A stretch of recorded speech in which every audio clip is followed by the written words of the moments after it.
deserves a proactive tech support approach instead of always reacting to issues after the damage is done. You need BizCare. BizCare tech support and cybersecurity plans keep you ahead of potential issues and much safer from cyber threats like ransomware. What's at your office? Call William today to schedule your free BizCare consultation or learn more at universitypccare.com. When I need jeans, I order online because I know exactly what I want. They have just one moving part, and if there's something wrong, I exchange them.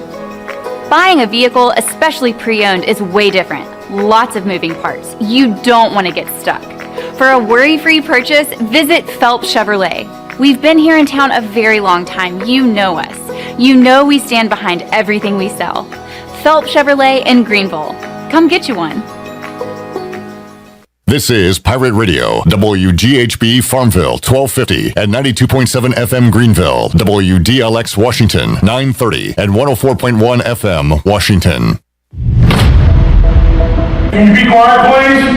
Thank you. Welcome to Pirate Radio Live. There's local politics, bud. I don't care about the weather. I can't control the weather. Don't want to talk about the weather. Sustained effort and violence. No, please. No. Please, everyone be quiet. Was that supposed to be funny? I got a little taco meat on my chest. Cool, neat story. I want to shake his hand. I want to shake his hand. I want to shake his hand. I want to shake his hand. Family. Let's get the pumping. Now live from the Pirate Radio studios in the heart of the Pirate Nation, here is your host, Clip Brock. Welcome in to a Monday edition of Pirate Radio Live. Clip Brock here inside the Pirate Radio studios on a Players Lounge Monday. We will recap another ECU baseball series win over the weekend as East Carolina took 2 of 3 from Wichita State. Coming up later on in today's show, you will hear from CJ Mayhew, also Ryder Giles, Bryson Worrell, and Zach Agnos as they join us inside the Delcor Players Lounge. So we'll talk a lot of baseball on today's show, a lot of football talk as well right here on Pirate Radio 92.7 FM in Greenville, 104.1 in Washington. We're on 1250, 930 online, pr927fm.com.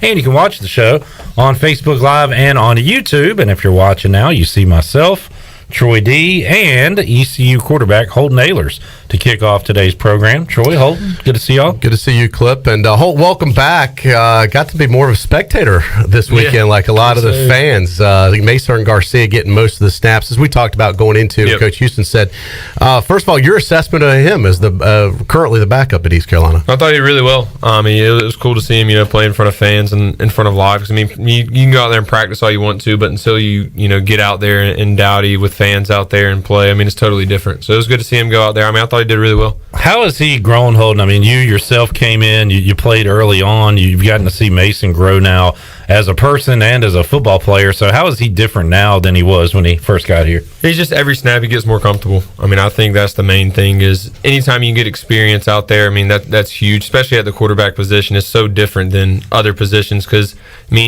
you face so many different defenses, so many different fronts and stuff like that. But he's just continue to grow, continue to get better. Any chance he can go out there and get live snaps, it's huge for him. How about as far as knowing the playbook, getting in the film room, things like that? You are a junkie when it comes to that stuff. Sure. Does that rub off on the other QBs? I try to. I try to show them, the right way to do it because, when I first got here, I kind of had to teach myself that. Coaches did a good job of kind of teaching me that and learning it on the go a little bit, since I was starting as a freshman. So I'm just teaching those guys as much as I can while I'm still here and kind of just rubbing off on them, like you said. With spring ball wrapping up, Holton, how does it work now schedule-wise? NCAA is always changing rules around and stuff. How much can you guys officially practice? You can always do stuff on your own, and you can go get guys and practice on your own. What can you do officially, I guess, with the coaches? And then is it pretty much just headed to summer workouts at this point? Yeah, so we still got meetings right now, to be honest with you. Like you said, the NCAA changes rules so much that, even I don't know them until we get into it. But these next 2 weeks until final exams, we'll lift with Big John. We'll have a few into spring meetings with the coaches. Are going into summer meeting with Coach Houston, and then get ready to roll for summer and get in those summer workouts. By the way, Blake Harrell was on with Brian Bailey. The game ended in a tie. Yeah. And I don't know if you're still trying to figure out if the defense won on the last play or not, but according to Blake Harrell, he'll find out. You guys will find out tonight at the dinner, right? I mean, do you know if you tied, if you won? I thought we tied. I know that when we got in the locker room, our equipment guy Steve came up to me and he was like, Rajay had a run, because I think it was like for a 15-yard run you get 1 point, and he said Rajay had a run in between 14 and 16 yards, but the person on the field didn't know how many yards it was. So I don't know if they're still counting that too. And then I heard the last play or something might go to the defense, but I don't know. I better be eating steak tonight. I'm saying, like, a lot of controversy. Yeah, are you going into this thinking beanie weenies or steak, or I'm thinking steak. I mean, I think the whole team had a good spring. So in the tie is not the worst thing. I got to tell you, if I'm Coach Houston, I'm giving everybody steak. Yeah, why not? I'd hope so. We'll see who he likes better. No, you got to keep them hungry. What are you talking about? I think it's a tie. They all did well. Boy, new Troy D is soft. I'm giving it everybody. You get a steak. You want to give rings? You want steak? Wow, you've really changed. I know. I have really softened in my old age. Speaking of rings, we got a great video of you on our social media if people missed it, of getting your ring. I guess this was kind of a surprise to you guys. I guess, I don't know, was it a surprise? Because they had to get ring sizes and stuff. Yeah, no, so we knew we were getting them. And I'm part of the leadership council who kind of designed them. So we knew a little bit more than the team did. But, some of the guys on the team didn't know we were getting it in. And then my dad kept saying, I guess they told me, kept saying we had some special announcement after the game or that. So we're like, I guess we're getting the rings then. So it was pretty cool, though. Yeah, they look nice. Yeah, they were. I need to get a couple more this year. But, yeah, I mean, it's been a long time coming. So yeah. And I think it's great for what y'all been to. It's great for guys like, Bruce and Aaron that didn't experience that bowl game, that final game. And now you guys, like you said, still have a chance to add on to the collection. But for those guys that were here all those years, got to a bowl game, didn't get to participate in it, that's huge for them. Yep. I mean, we just had some guys, like you said, that were here for 5 or 6 years that didn't get to play a bowl game. So it was cool to see that. Sean Bailey is one of those guys that really deserved it as well. So cool to see those guys get one. And guys, I thought it was a nice touch too by the Boston College coaches that at the end of their spring game they handed everyone out, all the players, white flags. Which is really a nice touch. That's what you were setting up a moment ago. That's a surrender joke for those of you that weren't following it. They quit. They didn't show up. They decided not to play the game. White flag. Get it? Yeah. Thank you. Good stuff. Have to explain for those of you that are newer viewers that didn't know what happened. We got it. All right. Thank you. Is it on me to ask a question now? Just give me the W. How do I follow that? I mean, that's fantastic. I know. Thank you. I heard on Jim Rome today, Luke Fickle was on Holton, and I don't know if this is something new. Maybe coaches are going to go to. Cincinnati still has 2 practices after their spring game. I guess he wants to correct mistakes from the spring game. So I don't know. It sounded kind of foreign to me. But any thoughts on that? Like the spring game is such a finality point, though, right? Like it was kind of odd when I heard that. Yeah, I mean, like you said, I guess it's for corrections or something like that. I know that like sometimes in the spring, like we missed a Thursday practice, and people were like, are we going to make it up after the spring game or something like that? But we ended up making it up on a Friday. So I guess if you miss something, you can make it up after. But yeah, spring game's usually, kind of the finale of the spring. So it offers kind of closure to that. I mean, you get a certain amount of days, however you want to use them. Right. It's up to you. I guess you could have your spring game at the first practice if you want. But it would be kind of weird, I think, to then go back to practice after spring ball's over. Could you anoint a MVP on the offensive side? Rookie of the year. Can you give out some awards, Holton? Who stood out to you, man? I mean, I think Josh Murphy probably had the best spring out of anyone at receiver. I mean, I thought he did a really good job. He had a really good spring game, too. He came in, I mean, he was, going with the 2s and 3s going into it. He ended up going with the 1s, towards the end of spring. And he's a guy, he's a lot like, Blake, and he reminds me a lot of him. I tell him that all the time. He's a really good route runner, has really good hands, and just, anything you need, and he's always there working extra hard. So I think Josh Murphy was probably the guy that stood out a lot. You got some new receivers coming in that weren't a part of this spring. How much will you go out on your own this summer to get acclimated with them and to kind of start running routes with those guys? Oh, a ton. I mean, that's kind of what the summer's for. Even in the spring, before spring practice starts, is going out there on your own, seeing who really wants it, seeing the guys who volunteer their time to get better. To develop chemistry and stuff like that. But the guys coming in are super hard workers, guys that fit into this program really well. So I'm excited about that. Next on the docket, NC State, Troy D. It's going to be quite a scene at Dowdy Ficklin Stadium. I know they had their spring game. Devin Leary. How much do you follow what goes on with Devin Leary with NC State? Holden is from afar. Not at all. I know Coach Ruff's there, but other than that, I mean, I know the guys that went there because I got recruited with them, and like I said, I was close. to go in there, but I don't follow. I didn't even know the spring game was Saturday, to be honest with you. And it's we keep saying it's the first game of next season. Next season is now this season. Yeah. And this season now is just a little over 4 mons away. Yep. I mean, it really, when you start thinking about it like that, it's creeping up fast. Yeah, I can't wait. The only thing is between us and states the summer. Just got to continue to get better and develop chemistry with some of those receivers and continue to get better, and then it'll be here. Yeah, and we don't want to totally rush the summer away. Let's enjoy the summer too, folks, and then we can totally take in Pirate football. I'll gladly rush the summer conditioning away on my part.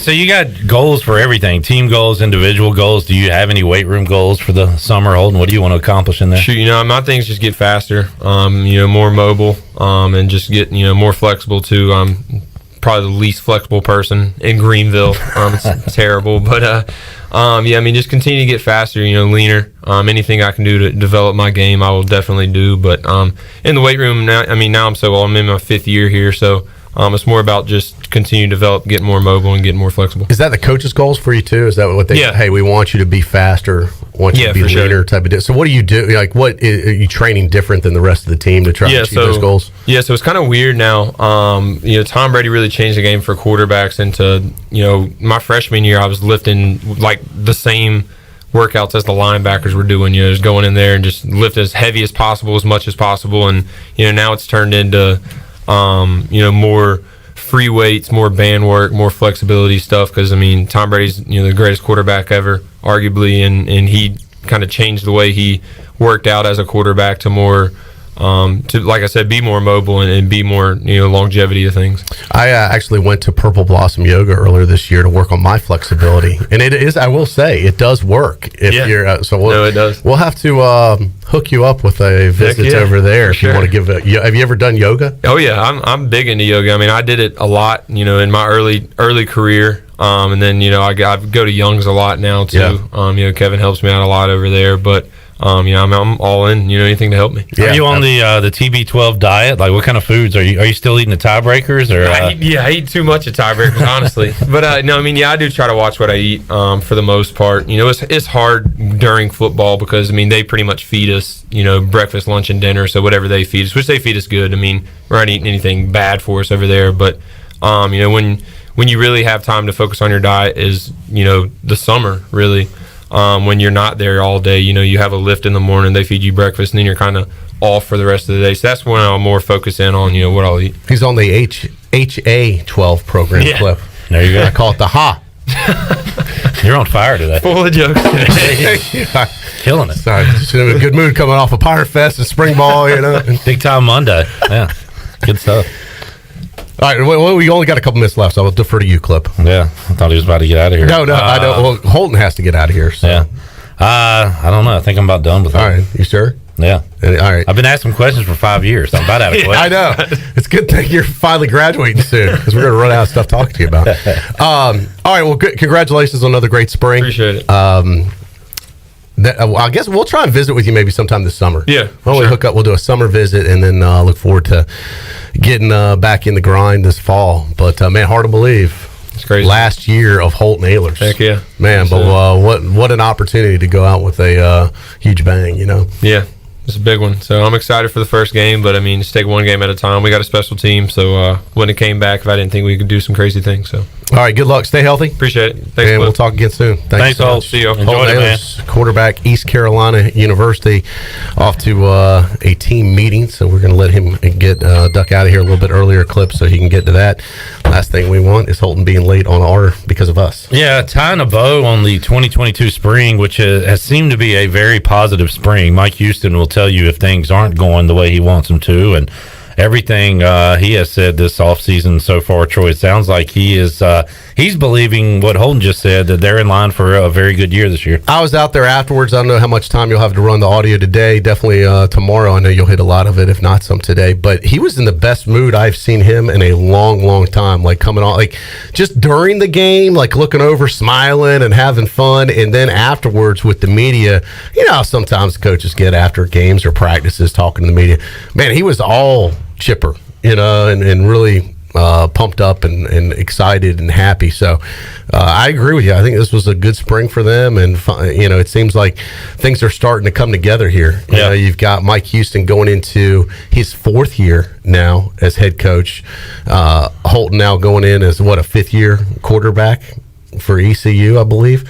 So all the pieces are kind of coming together, and then so many other great players too. And it truly is now Mike Houston's program. If you think about it, probably 98% of the players, 99% of the players are all his, I would say at this point. So outside of Holton Ahlers, who was here, he's the one guy that does predate Mike Houston, which is amazing. But this team, I'm trying to think, like maybe Xavier Smith. Maybe I'd have to go back because I believe Holton and Xavier came in together and roomed together that first year. So maybe I think he might be right. There might be Xavier was a tight end. That's right. Yeah, when Coach Mo was here. Yeah. So he did predate Mike Houston. So good couple guys left, but not many. So this will be the last year of anybody that's not one of Mike Houston's guys. Yep. And looking forward to this football season. Now, they're all Mike Houston's guys now, we should say, but that he didn't physically recruit. Just want to clarify. I didn't want Coach Houston to get mad at me. All right. Got it out of the way. How was your weekend at the Pirate Fest? It was good. First of all, great job by our Pirate Radio team. Ellerby and all our folks to set up our booth. We had a great. We had a lot of merchandise out there, a lot of Pirate Radio merch, and sold out of sweatshirts and hoodies. It was funny because it was a little bit cooler than they had predicted. Yeah, these guys in the weather once again blew the forecast, but at least it did not rain. But it was definitely cooler than I would have liked anyway. But I had a great booth out there at Pirate Radio, and Bounce Bag had a chance to cover the spring game for us with some of our teammates too, and then emceed the concert that night at Town Common. I was worn out because I realized I was like from 9 a.m. to 9 p.m. I was on my feet the entire time. There was like no sitting down, hardly any, between those 12 hours. You ever stood for 12 hours straight or walked around? You kind of get tired by the end of the day. Well, So, Pirate Nation, thanks you for your service. Yes, about 9:30, Troy D was ready to call it a night, and I was like, "Oh, this will be fun. Go out, hang out with some friends." Nah, I was going home, going to bed. You didn't do the VIP treatment with Eric Pasley? Pasley. No, I actually asked him what he wanted to do afterwards, if he needed any suggestions, and he's like, "Man, at my age, I'm just looking to go to the hotel room and go to bed." Really? How old is he? He is probably say 10 years younger than me. Oh, okay. Yeah. So, I mean, in our generation, I'd almost put him in as a Generation Xer. All right. Pasley wanted no part of the nightlife. No, he was not interested in hanging out or doing anything. He did enjoy, he enjoyed being at the event and has a great sound. He puts on a good show, but was not looking to party afterwards, that's for sure. All right. Yeah. Speaking of putting on a good show. He did stay in Greenville, though, unlike Shaq. Shaq got right out of town. Shaq flew in about an hour before he was on stage, and he flew out right after. Well, Shaq's probably got cooler air travel than Eric Pasley. Shaq is flying private. Yeah.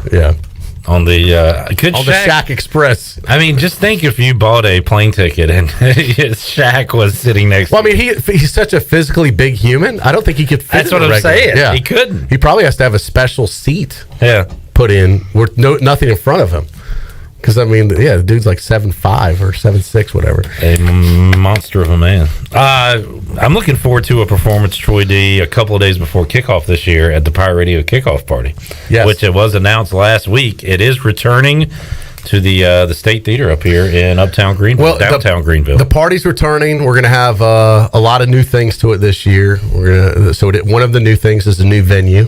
And which is the State Theater. We've partnered with those guys. And you were in there today, Clip. We took our team over there earlier today, kind of show everybody. A lot of our folks had never been over there to see it. And even though they're really across the parking lot, to kind of show you that what was going to be going on, the setup. And I don't know if you've been there before or not, but it's a cool venue. Well, I'd been there, but I'd forgotten that I'd gone and watched a movie in that building. When you were in college? No, when I was a kid. Oh, yeah. Well, when I was in college, sorry. Yeah. When I was in college, it was the Park Theater. Right. And it was 99 cents or $1 to get in. Yeah. And they'd show movies that were maybe 6 months old. I mean, they weren't even that bad. And it was the best. They had the chairs that rocked back and forth, the big cushion chairs that had about 5 inches of the cushion, and then they'd rock back and forth and squeak. You know what I'm talking about? The floor was sticky. I don't remember a lot about it. Oh, I went there all the time in college. But I think they had like popcorn for like $1 too. It was like the best deal in town. Yeah. Yeah, so now it's been renovated. But I have not seen it. Did it bring back any memories when you were in there? Really, the only thing that looks the same is the floor. Yeah, I did have a brief moment there, but I hadn't seen it in its new digs. It looks really cool. Robert had a question. Yeah. Did Troy get a chance to touch anyone this weekend? Yeah, I touched Eric Pasley. Add him to the list. He's a Grammy-nominated artist.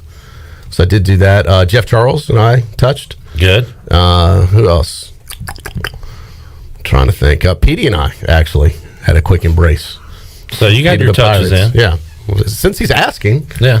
Yeah. Pretty I sent y'all a picture. I forgot. Who was it? So I was like, here's another person I forgot. I need to add to the list. Cal Ripken. Cal Ripken Cal Jr. Ripken. Touched him. Yeah. Yep. Touch the rip. They look like from a long time ago, though. Was that when there was some hair on the top of in his forehead. Greenville? Yeah, that was when he was here in Greenville. Yeah. Yeah. We Years were at ago. an event. It was great event with Cal Ripken Jr. Speaking of which, you can check out the O's on Pirate Radio. Saw that our buddy Mark Brown, the O's just threw out the first pitch for their home opener. It said, symbolic of the Orioles and what's going on right now, the flyover came 1 minute after the conclusion of the national anthem. Yeah, well, sometimes air traffic can get a little crowded up there. Especially up there in, it's the first DC game. area. Yeah, at least they did have a flyover. Let's not all be negative. Orioles and Brewers 0-0 in the first inning. Some day baseball going on. Yeah. Orioles still looking for their first win. That they are. Yeah. In fact, if I can pull up the stat, I love baseball stats because you can come up with the stat on just about anything. The Orioles, let's see, they're 0-3 for the first time since 2007, have not been 0-4 since 1988. They played the Brewers today, and the Orioles lost to the Brewers in their home opener. The last time that happened was in 1988. The same year they started 0-4, the last time they went 0-4. Wow. So baseball numbers are wild. They are. Kind of like yesterday when the Wichita State pitcher had a no-hitter going. I made sure to tweet about it. And you jinxed him. And I don't. Next Pulled inning, a Troy D. Next inning, Zach Agnow's double. It works. So it's amazing. I did it on purpose. You do it to hurt yourself. I know. I was trying to help our team. I did tell myself this going to the weekend. I think I told y'all this on Friday. If Harold Varner is in contention Sunday, I was not going to tweet about it because the last thing I wanted to do was anything that would derail his chances. Because at the time, when we were talking Thursday or whatever, he was in the hunt. He kind of fell off Saturday. I did not want to hurt HV3. I remember so that. So I even made a pledge to say Sunday I would not do anything. You said, if Harold Varner's in this, I'm going to be so nervous for him. I told you not to tweet about it. And then I agreed. And then I said, I'm not tweeting. That's different than you coming up with it on your own. You planted the seed, and then I grew the crop. Appreciate right there. It. Yeah, thank you. But that's a fact. Redbeard says that you touched him. I did actually over the weekend. That is true. Wow, that's a rare. I saw him at I believe Pirate Fest. That's rare. Yes, we exchanged a fist bump, and fist bumps is touching, right? Yeah. I did give Redbeard, the mysterious Redbeard, a fist bump. How about that? A lot of people don't think he's a real person. They think he's a bot. They think he's a made-up character. I can confirm he is a real human and a big-time Pirate fan. And if you're at the Pirate Radio football kickoff party, you might be able to see him in person. Yeah. And you have a bone to pick with him. It's going to be a fun party clip because we've just, as I've said, all we've done is announce the date. We've got a lot of other details to go. But this is going to be a big-time shindig. Shindig? Yeah. All right. That's what I was trying to say. Or a shing-ding? Yeah, a shing-ding. A little bit of both? We're going to have a shing-ding at this shindig. All right. Well, time to, I guess, catch our breath now. No spring football. Still got but ECU baseball is away for the next 2 weekends. If you have a baseball craving today, we can fill that for you right here in Greenville. The 5-1 Epps Bulldogs are putting the record on the line today. 4 o'clock. We're playing our games at Rose High School next to the football stadium on Arlington Boulevard. Farmville is rolling into town, Shirley. So a little house divided game for you. Epps versus Farmville. So come on out there. Little Dreyfus, little Ellerby will be in attendance. All right. I've got plans. Oh, okay. Well, I know you do. Yeah. I'd prefer you be here and finish the show. But all right. Other folks that are out and about, maybe listen to us right now. It is open to the public. Some baseball to check out on Tuesday. It'll be the Woodies season opener, as you can go to historic Granger Stadium and check out some Wood Ducks baseball. So that's coming up on Tuesday, as they will begin their season at home. So there you go. All right. Anything else, Jordan? No. Did you watch any of the Masters, though? I am the most once Harold was out of it, opposite Masters guy ever. Usually it's, I watch on Sundays. I watched all day Thursday, Friday. You were all in, and then the weekend came. Yeah, Saturday I worked ECU baseball, but if Harold was in it, the problem was Scheffler got so out in front of everybody, I lost complete interest. I didn't watch any of it Saturday or Sunday. I watched the very end because I love Jim. I'm a big Jim Nantz fan, and I love the broadcasting aspect of it. And this year was very unique. I don't know if you guys got to see this at the end or not, but it's the Masters I love because it's limited commercial interruption. They only have a couple sponsors. They don't run very many commercials. They don't have any signage on the course. I mean, it really is a unique type of deal the way the Masters does it. So Jim Nantz, at the end of the tournament, normally if it was a regular tournament, they go to break, they take an extended break, they might throw it back to the desk, whatever, and then they may get an interview with the guy. They keep it live the whole time. They don't go to break. So Jim Nantz is at Butler Cabin. Well, there's a delay from when he signed his scorecard to when he walks over to Butler Cabin. So Jim Nantz has got to kill like an extra 5 minutes of time. And they're playing the Masters music the whole time. Shirley, I don't know if you have that queued up or whatever, if you could just play it. And it was awesome because Jim Nantz is such a pro. And even though it was unscripted and an extra 5 minutes, he just killed it perfectly while he's killing time to get the winner in Butler Cabin. And it's just an amazing piece of broadcasting, I think. And then at the end, he does his ad-lib finish. Yeah. That, to me, that was a masterful performance by Jim Nantz. Beam me up, Scotty. What did he say? Worthy of an eagle or a hole-in-one. What did he say when Scheffler won? Today's Chef special. My favorite is when Tiger won the last time and said, "Return to glory." That's my favorite one. He's always got the punch. One for the ages. Win for the ages. Yeah. Do we have the music, Shirley? Yes. Oh, I just love the theme, too. Like, sometimes if I'm having trouble sleeping at night, I'll just put this on.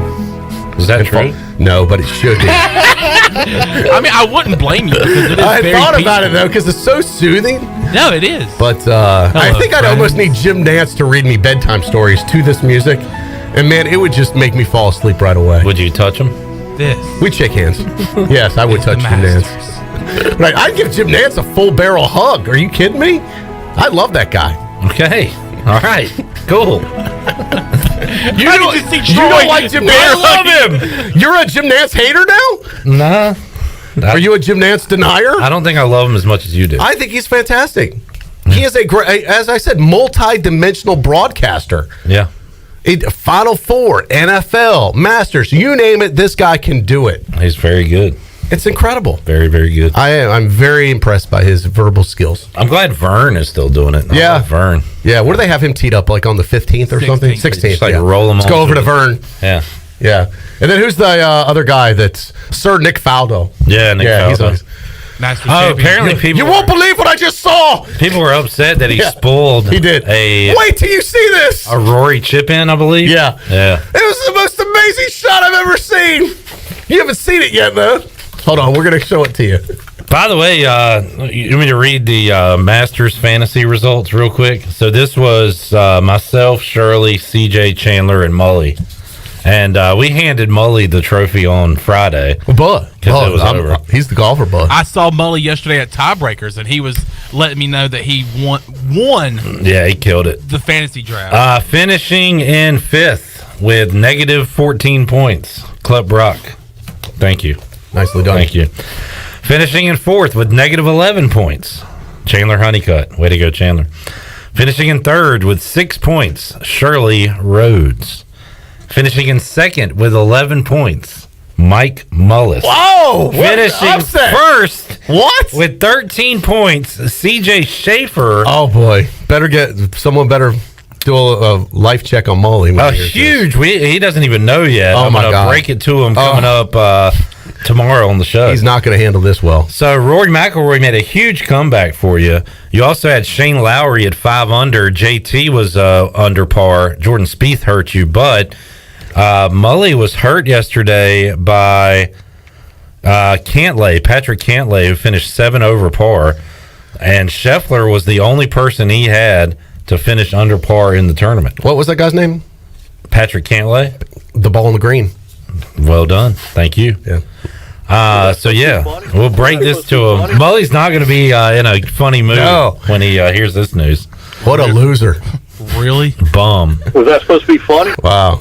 You'd think the one thing the guy would know is golf. And this is your golf guy? This is your golf guy? Does anyone really care? Does anyone really care?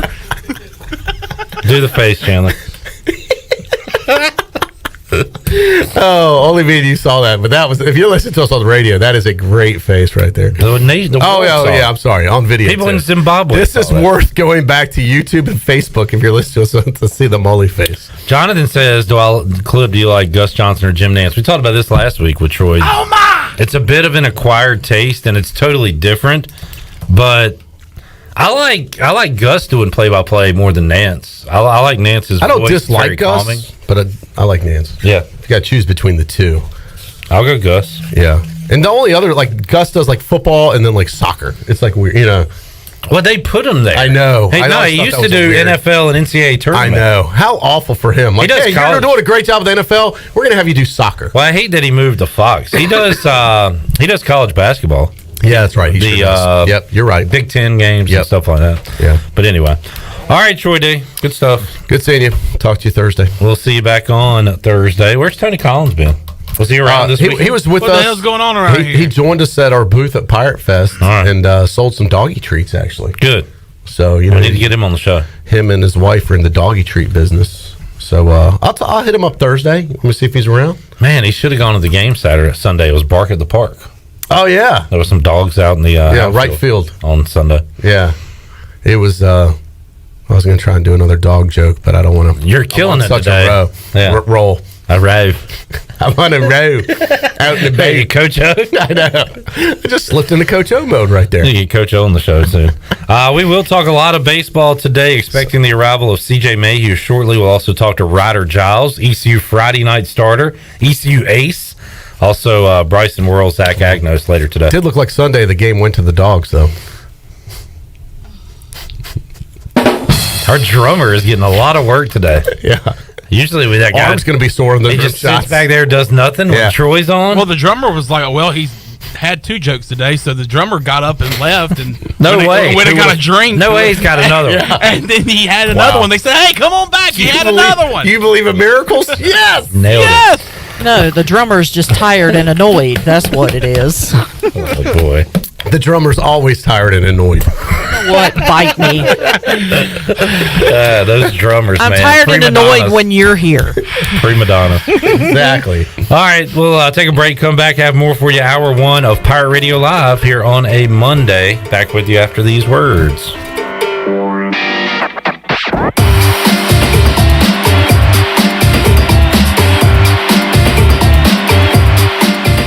In studio with Jeff Stein from Brown & Wood. What's new, Jeff? You know, everybody's thinking we're having some inventory issues in the car business, which some of it's true. For used vehicles, Brown & Wood has a lifetime powertrain on every vehicle you buy from us, new or used. So even when you buy a used vehicle from Brown & Wood, you have lifetime powertrain. We cover the engine, transmission for as long as you own the car. Brown & Wood, your #1 dealership in Greenville and the home of the lifetime powertrain warranty.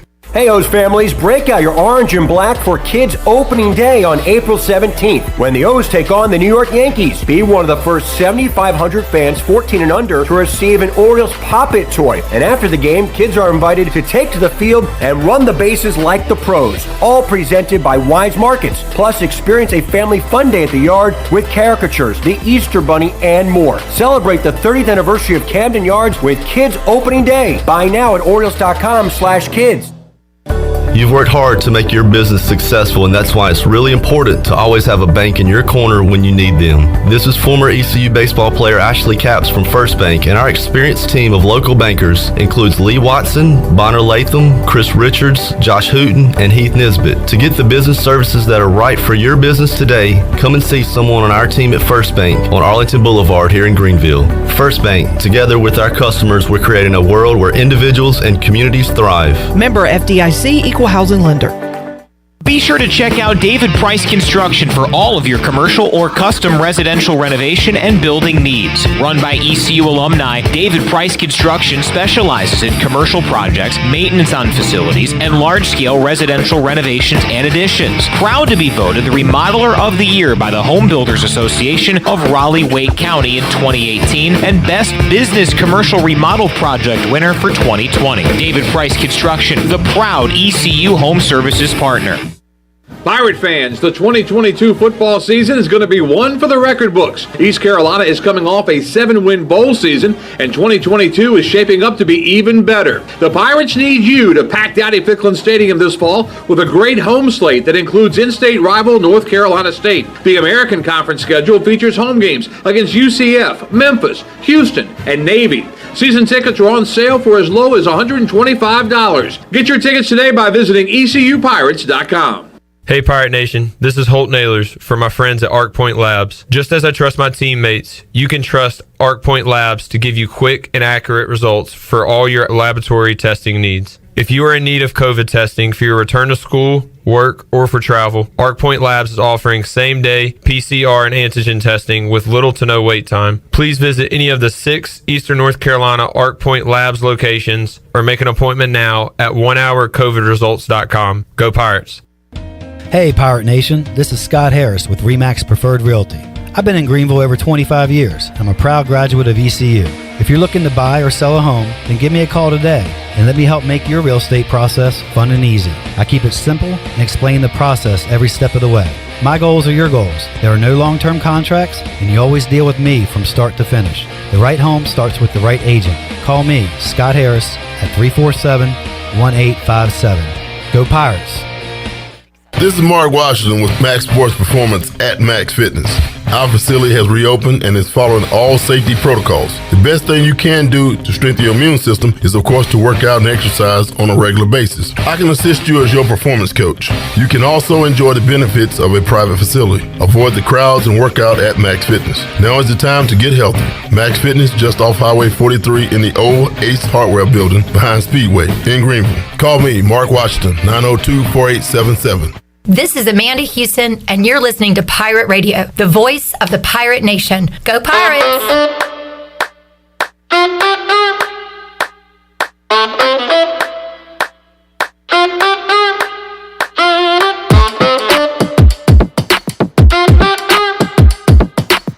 You're listening to Hour 1 of Pirate Radio Live. Do you need custom t-shirts, apparel, or promotional items for your business, organization, or event? Keep it local. Print it local with University Sportswear. Contact them today at universitysportswearenc.com. Now, back to the show. Welcome back. Tommy's Express Car Wash. Come experience the difference at Tommy's. Now open at the corner of Greenville Boulevard and Red Banks Road. Doesn't your car deserve it? Visit Tommy's Express Car Wash today. Now let's head back in to PRL. Here's Clip Rock. Alrighty, back with you here on Pirate Radio Live on a Monday, expecting the arrival of CJ Mayhew shortly. We'll also talk to Ryder Giles, Bryson Worrell, Zach Agnos inside the Players Lounge, presented by Delcor. Delcor has been the trusted HVAC and plumbing contractor in Eastern North Carolina for over 5 decades. The service professionals at Delcor can help you out for any size job. Call Delcor 321-8868 or visit delcorinc.com. Pirates coming off a 2-2 week, nearly a 3-1 week, but they let that one slip away against Old Dominion on Wednesday night, late night. Did win 2 of 3 from Wichita State, so the conference record looking good at 4-2 after the Pirates have taken series from Cincinnati and Wichita State. Next up is UCF. UCF was fighting mad on Sunday, and Memphis, a Knight hit a home run, and they checked the bat. A very similar situation to George Brett. Yeah, apparently too much pine tar on the bat. So, and then I read that eventually the home run counted. I don't know how that ended up. I was talking to Brian Bailey yesterday, which we'll talk to Brian Bailey coming up in the 5 o'clock hour. I saw him at Tiebreakers yesterday, and he said, and we were talking about the situation. I did not know that they actually ended up counting the home run, and then things went crazy from there. I thought I was going to let you tell the story. From where? From when they counted the home run, because you had the pitcher get thrown out, you had the UCF manager charge towards the Memphis dugout. Yeah. So it was love lady. Yeah, it was a series of events. That game was being played at what, Memphis? Yeah. Yeah. So, a lot to unfold there. A lot to unpack. You unpack it, then you unfold it. Either way. Hey, welcome back, Chandler. Yeah, I feel bad. I feel guilty because I haven't been introduced and I've been talking. Oh, no, that's fine. Chandler's here, Shirley's here, Content Junkie's here. Chandler, in just typical Chandler fashion, leaves town on the busiest weekends on the Pirate Radio calendar. It never fails. If we have a huge weekend, you better bet your bottom dollar Chandler won't be here to see it. Peace. All right, we need all hands on deck. And as you said what? Troy and Jonathan are saying that, Chandler's got his luggage walking out of the building. All hands on deck. Where'd you go this time? Went to Myrtle Beach with some buddies for my buddy Trace's bachelor trip. So. Yeah, you're in the bachelor age group. Yeah, and there's a lot of it going on. Sadly, I'm not the one getting married. So when's the wedding? It's the summer wedding, right? It's not going to be like week one. It's during NC State. It's May. It's May. May. Right. It's May. Not when we play State. No, not when we play State. It's in May. It's in May.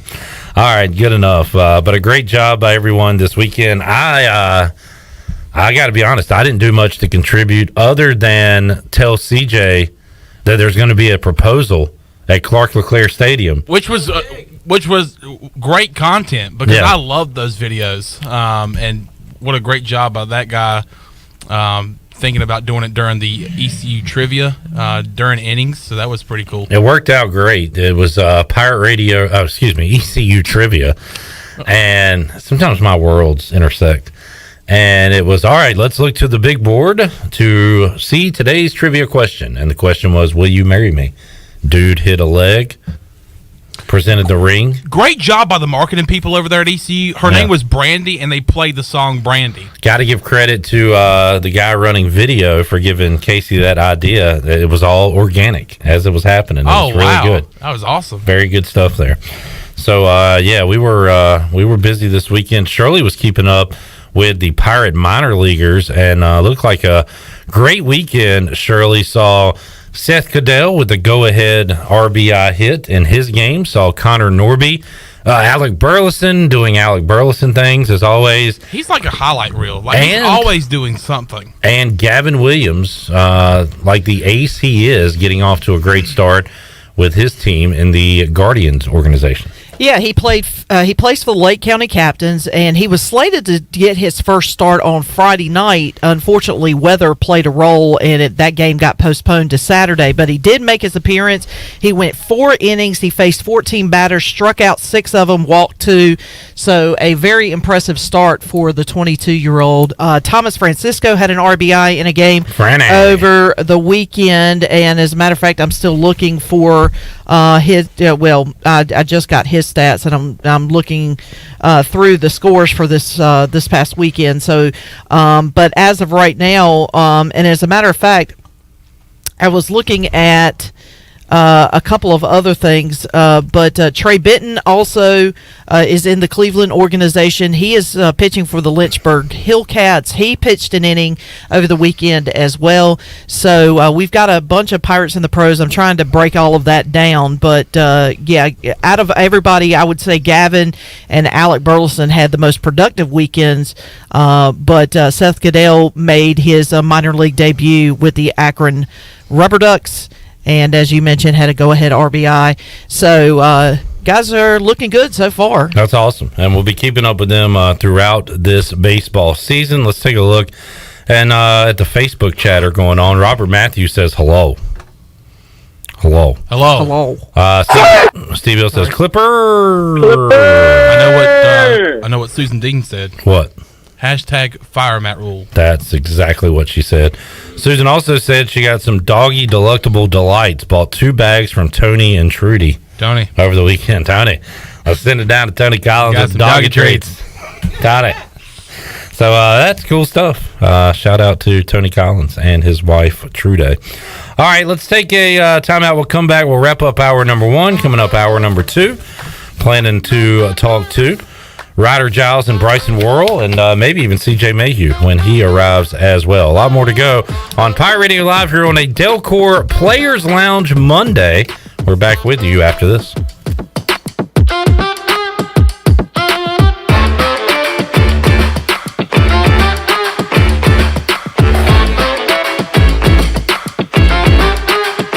Hey Pirate Nation, Lindsay Gray here with Carolina Caliber. In 1960, my granddaddy started his firearm business right here in Eastern NC. Still family owned and operated, we have the area's largest selection for outdoor shooting sports and accessories and are one of the nation's top firearm dealers. At Carolina Caliber, we have everything you need from hunting, home defense, and personal protection, including a wide variety for ladies and youth. We buy, sell, and trade. It's a time-honored tradition. Visit us at Carolina Caliber on Fire Tower Road in Winterville. Hey Pirate fans, this is Coach Cliff Godwin. The physicians at Orthopedics East and Sports Medicine Center have been caring for our athletes at ECU for more than 35 years. Whether it's treatment for our sports injury or it's time for that joint replacement, Orthopedics East provides the latest in operative and non-operative orthopedic care, physical therapy, and diagnostic testing. For experienced and professional services, call the team at Orthopedics East at 252-757-2663 or visit them online at orthoeast.com.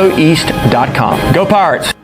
Great food, great atmosphere, and great service is Ottavola Market Cafe. Ottavola is simply a restaurant that focuses on that, being a great restaurant. There's something for everyone at Ottavola. The menu offers a variety of great choices like pastas, pizzas, sandwiches, soups, salads, and seasonal rotating selections. Lunch or dinner, Ottavola is always the right call. Call ahead and get Ottavola to go, or stop by the bar for a drink with friends. It's simple. Come and eat at Ottavola Market Cafe, Red Banks Road next to Food Lion, and OttavolaMarket.com. Ottavola, pirates supporting pirates.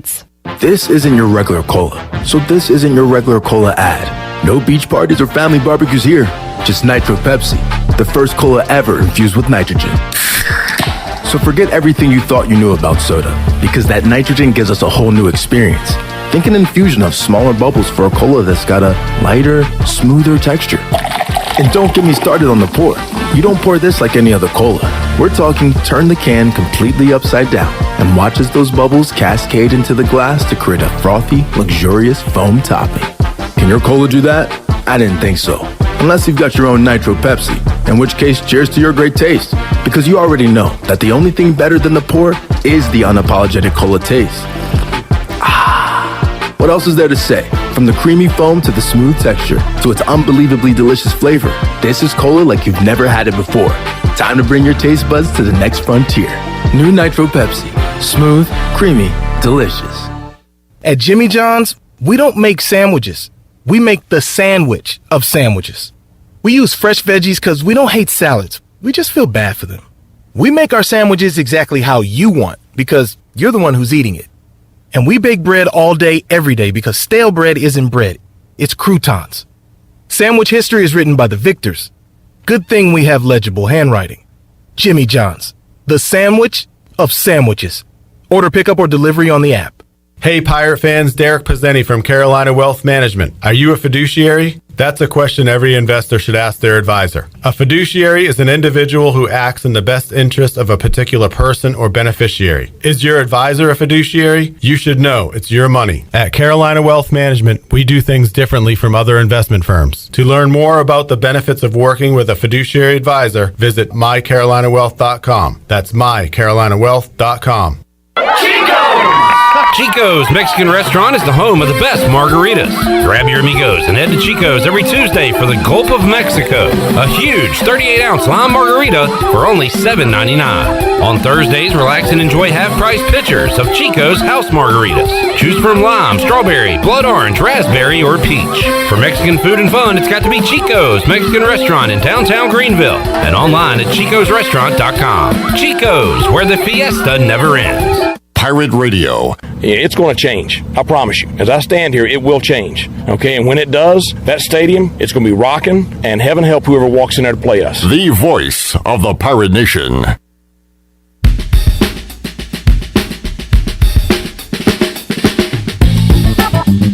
You're listening to Hour 1 of Pirate Radio Live. Do you need custom t-shirts, apparel, or promotional items for your business, organization, or event? Keep it local. Print it local with University Sportswear. Contact them today at universitysportswearenc.com. Now, back to the show. Welcome back. University PC Care has been Pirate Nation's go-to IT expert since 2006, and they are the local tech support experts for any of your business needs. Let University PC Care take care of it so you can take care of business.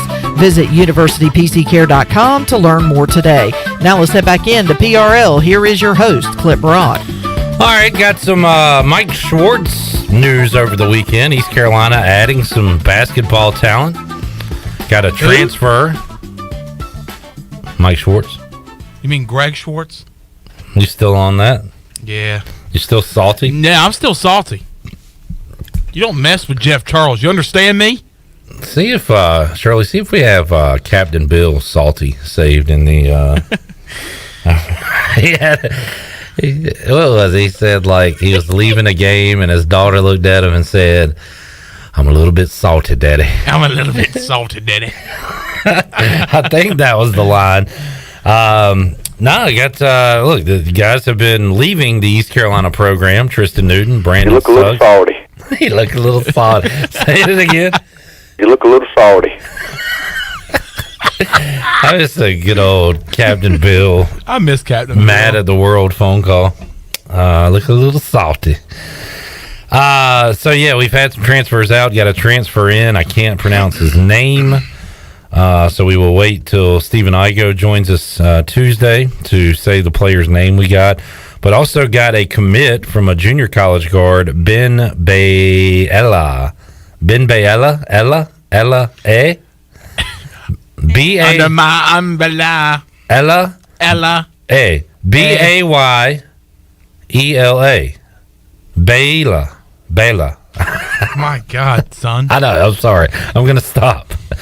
But really, we've got two commits from guys I can't pronounce yet, which is good. I think the ratio of names you can't pronounce, that's just the better they're going to play. We're going to have to learn their names and get to love them. I hope they have nicknames to make it easier. Maybe so. Or you could just learn a damn name. We're having trouble with names ever since Mike Schwartz has shown up. Yeah. We blame him, right? Yeah. So Pirates got a few new players in the stable. And crossing our fingers, we hope that stable consists of a Brandon Johnson, an R.J. Felton, Javon Small. It looks like Luigi DeBow from what I read. I read the trades, which is namely Hoist the Colors and the IGO, what he says. But Luigi DeBow looks like he's going to return, come back. Still waiting to see what Alonzo Frink does. But you still could have a group. Tabs maybe too. You got to worry about the injuries. I know. He's here. Yeah. But can he play? Don't know.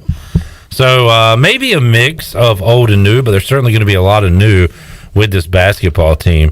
I saw that another Tennessee transfer was coming out, entering the portal. I was just about to say Brandon Huntley Hatfield. But one IGO told me that we probably will not be getting his services. Highly talented recruit out of high school. He was a 5-star recruit.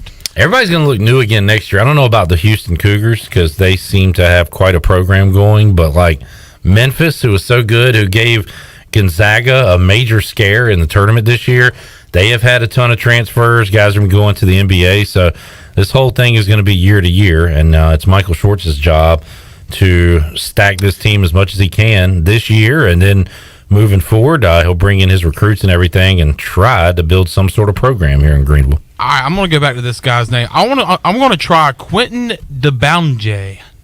Okay. DeBounje. DeBounje? DeBounje. How about Ben Bayela? Ella. A. I like Ben Bayela. I hope it's Ben Bayela, because I like saying that. But we'll find out. Yeah. Bayela. I'm trying to find the guy's name so I can see it. And what did you say the other guy's name was? Quentin Dunjombaye? DeBounje. DeBounje. You said it different that time. DeBounje. DeBounje? All right. 2-point basket, Quentin DeBounje. It's got a nice ring to it. Probably not his name at all. Going in the line for the Pirates. Shooting 2. I just call him QD. QD. He's a cutie. Yeah. Hey, this new recruit, a real cutie the Pirates are bringing in. We'll talk some hoops with Igo coming up Tuesday on Pirate Radio Live. Planning to talk some baseball inside the Players Lounge here on a Monday, and also going over our ECU baseball recap brought to you by Brandon Manning. I saw him out at the games this weekend. You can call Brandon 531-1812 with Farm Bureau Insurance to schedule a review.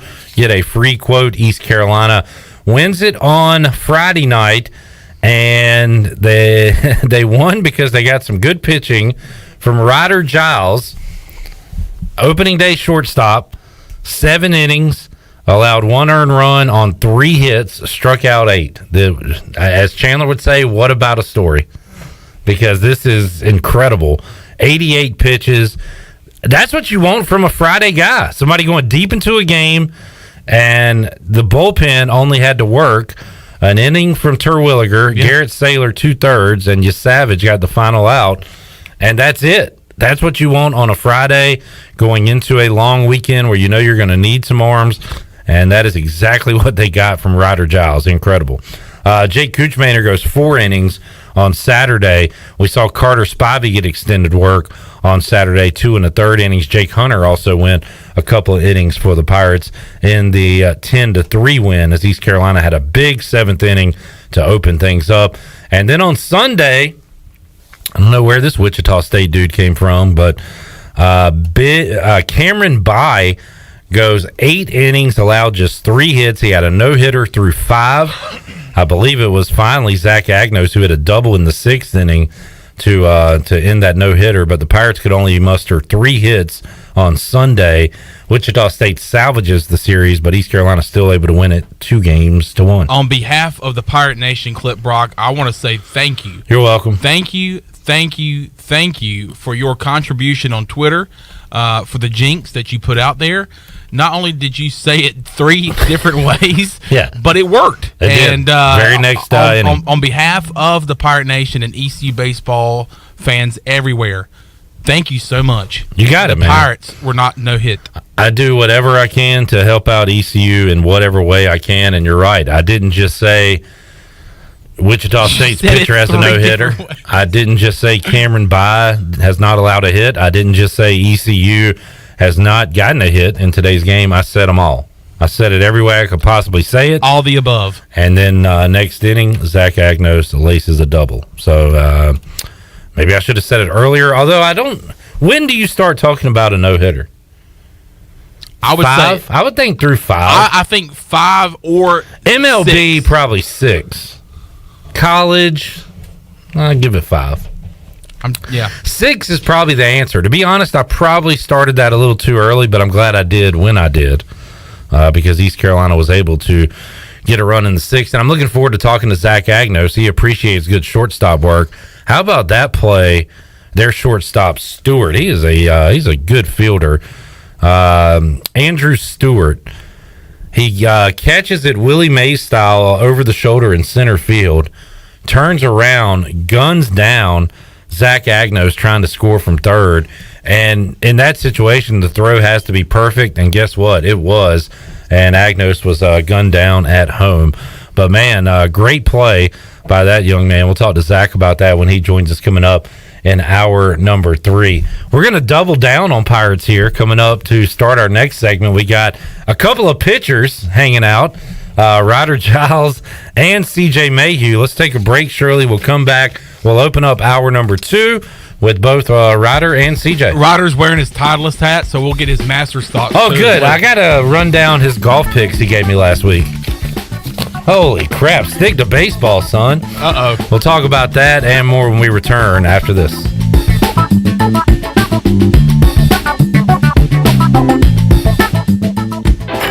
Buccaneer Music Hall is your beacon of music in the land of Pirates and ENC. Open 7 days a week from noon until 2 a.m., the Buck features live music every night of the week. Tuesday is karaoke with DJ Captain Morgan. Wednesday is acoustic night. Thursday is the DJ dance party. And Friday and Saturday nights, it's live bands. Check out the Buck's Facebook or Instagram page for more information. The Buccaneer Music Hall. We'll see you at the Buck. Alone, chicken, onions, peppers, and cheese have potential. Together, they have a purpose, a destiny, and a name. Jersey Mike's number 16 Chicken Philly, because grilled to order makes a sub above. At Jersey Mike's, we take great satisfaction in getting that perfect meat slice. Yes. But we don't do it for fun. We do it for fresh, because slice to order makes a sub above. At US Cellular, we know you have a choice of wireless carriers. And while the other guys may limit your choice of free phones, at US Cellular, you can choose any phone from any brand for free. Plus, get unlimited data for just $30 a month with 4 lines. US Cellular, America's locally grown wireless. Terms apply. See uscellular.com for details. This is Brandon Tate, owner and operator of Atlantic Wireless, an authorized agent for US Cellular since 1997. Visit atlanticwireless.com to find the store near you. We go beyond the call. Crust is the most important part of stuffed crust. It's half the name. Papa John's crust is made from 6 simple ingredients. 7 if you count all this cheese. Better ingredients, better pizza, Papa John's. Hey, Pirate fans, the Papa John's Epic Stuffed Crust One-Topping Pizza is only $13 and is an MVP move for game day or any day. Place your order online at papajohns.com and sign up for Papa Rewards. Papa John's, the official pizza of the ECU Pirates. The celebration is on. Save the date for Saturday, May 14th as the town of Farmville celebrates 150 years with a black tie gala from 7 to 11 p.m. Music will be provided by the Raheem Walker Project and dinner will be served. Tickets are $75 per person or $650 for a reserved table for 8. All proceeds benefit the Farmville Chamber of Commerce, and to purchase tickets, call 753-4671. Save the date and enjoy a night out on the town at the Farmville Black Tie Gala Saturday, May 14th. Your vehicle is a big part of your life. That's why you should trust the team at Greenville Auto World for all your vehicle needs. Greenville Auto World believes in fair prices, superior service, and treating customers right. Visit greenvilleautoworld.net to see their fully stocked inventory of SUVs, trucks, and cars. Need a lift kit, custom rims, or wheels? Greenville Auto World can upgrade your vehicle today. For sales or service, visit Greenville Auto World on Highway 43 in Greenville. Hey Pirate Nation, this is proud ECU graduate and former baseball player Brandon Manning inviting you to join my team at Farm Bureau Insurance. Right now is a good time to review your coverage with a local trusted agent like me. I will make myself available before or after business hours, and my clients always have my cell phone number if they need anything. From home, auto, or life, give me a call today and let's talk about your insurance coverage and about the Pirates. Call 531-1812 and go Pirates!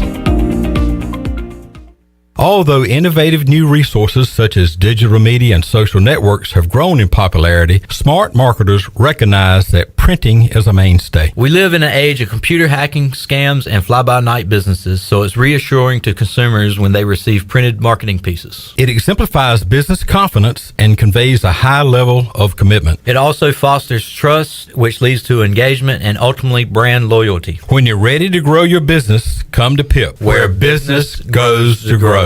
This is Pirate Radio, WGHB Farmville, W224EI Greenville, WDLX Washington, and W281CH Washington.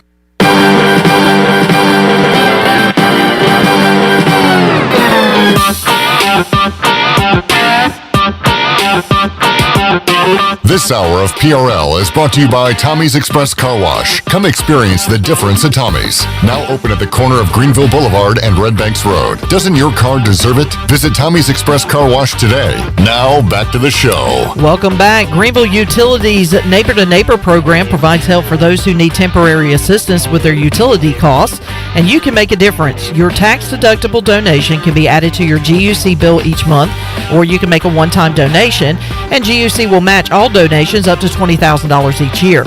Consider helping a neighbor with GUC's Neighbor to Neighbor program. Now let's head back into Pirate Radio Live. Here is your host, Clip Brown. Alrighty, hour 2 of Pirate Radio Live here on a Players Lounge Monday. The Players Lounge presented by Delcor. You can call Delcor today with your heating, plumbing, cooling needs. 321-8868. Visit DelcorInc.com. Joining me now in the Pirate Radio studios, couple of ECU pitchers. The lefty and the righty here joining me. Got Ryder Giles and CJ Mayhew. Fellas, appreciate your time. How we doing today? Doing good. Yep, doing good. Good to hear. We got 2 goods out of you. And we've got another winning series. So you guys go to Cincinnati, get a win, come back home, and get the series win over Wichita State. Came up short on the sweep, but you take 2 out of 3. 4-2 in conference play. Yep. Yeah. That's pretty good, right? Yeah, we'll always take a series dub. That's for sure. Oh, yeah. Always winning the series is nice. And what I want today is one of you to answer and then the other just to affirm what Disagree. the other person says. Yep, there we go. That'll go like a smooth segment right there. Road Warriors this week, Elon on the road and UCF on the road. Am I right? Yes. You're right. How about the fireworks yesterday from UCF and Memphis? You had a home run hit and then maybe some... Do you even put pine tar on a college bat? I didn't know that was a thing. Yeah, they really had it caked up there. Like, you couldn't even see the E in Easton. It was, like, loaded up there. So the Memphis coach, I guess, wants to look at the bat? Yeah, it was either him or the umpire, because I don't know if the Memphis coach said anything about it or the umpire just picked it up. Okay, so then Lovelady, the manager of UCF, starts going crazy on the umps. Yes. But eventually... starts looking at the Memphis dugout. Yeah. And then maybe it was the coaches. The Memphis pitchers yelling. I mean, it's a scene. Have y'all ever been a part of anything like that in the game? No. I can't say that I have. I remember watching a game my senior year of high school. Chandler Jenkins got thrown out for or he like started a brawl against Pepperdine. That was pretty funny, but I don't think I've ever been a part. Do you remember that or no? I feel like I should, but I don't. I need to go back in the archives for that one. Yeah, or I'm sure Bryce Harmon. Yeah, started a couple. That era with Jorgen and those guys, they would chirp a bit, and or get chirped at. It was never their fault. No, right? no. And how about you, CJ? You're intense on the mound, but you don't usually take it to the other team, right? Nah, man. I've never seen anything like that. Wasn't there an MLB game where somebody's home run got called back from a... Well, there's a famous one, George Brett, back in the day. He's in the dugout at New York, and they call him out, and he charges the field, and is going crazy and has to get held back and everything. It was a little reminiscent of that. Yeah. Did you see there was a Tennessee game a couple weekends ago where there was a sticker? Now, explain to me what that is. So before each weekend, so like on Thursday, every bat is tested, and it has to pass the compression test and the ring test. Who's doing these tests? It's like the ops guys. Okay. So they do both of those, and if it passes both of them, there's a sticker that gets put on them. And if you go up in the weekend and hit with a bat that doesn't have a sticker on it, and like I guess either the umpire catches it or the opposing catcher notices it, then it's an out. So the bats have to pass those two tests. So he used an illegal bat accidentally. They said it came off during BP, but I don't really know what happened. CJ, what are the pit? Well, I guess I can ask you too. What are the pitching rules now in Major League Baseball? They check you after every inning. They'll check your glove. They'll check your. How about in college baseball? Do they check anything on you? I mean, it's the same. You can't use no pine tar or nothing like that. But no, I haven't seen an umpire check in college. Yeah.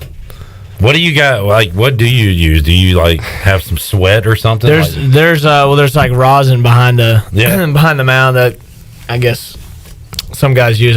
If I ever use it, it's just to look like I know what I'm doing.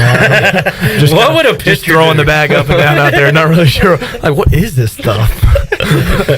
I gotta blend in. What would a pitcher do in this situation? I'm gonna pick this up. Yeah, just pick it up, start throwing it around. All right, I definitely look. Hey, can you help him out on looking more like a pitcher when he's on the mound? Hey, go kick some dirt like CJ does. Yeah, that's what. Yeah, CJ, he does that. Cooch will walk off the back of the mound whenever he's doesn't get a call he thinks he like or whatever. So I try to just envision what other pitchers would do. I got Ryder Giles, CJ Mayhew. Hey, stick to baseball, Ryder, because you're not. I mean, I'd love for you to be my golf guy, but after this weekend, I don't know, man. No, I wouldn't. I would disown. You gave me 3 guys to watch out for the Masters. 2 of them didn't play.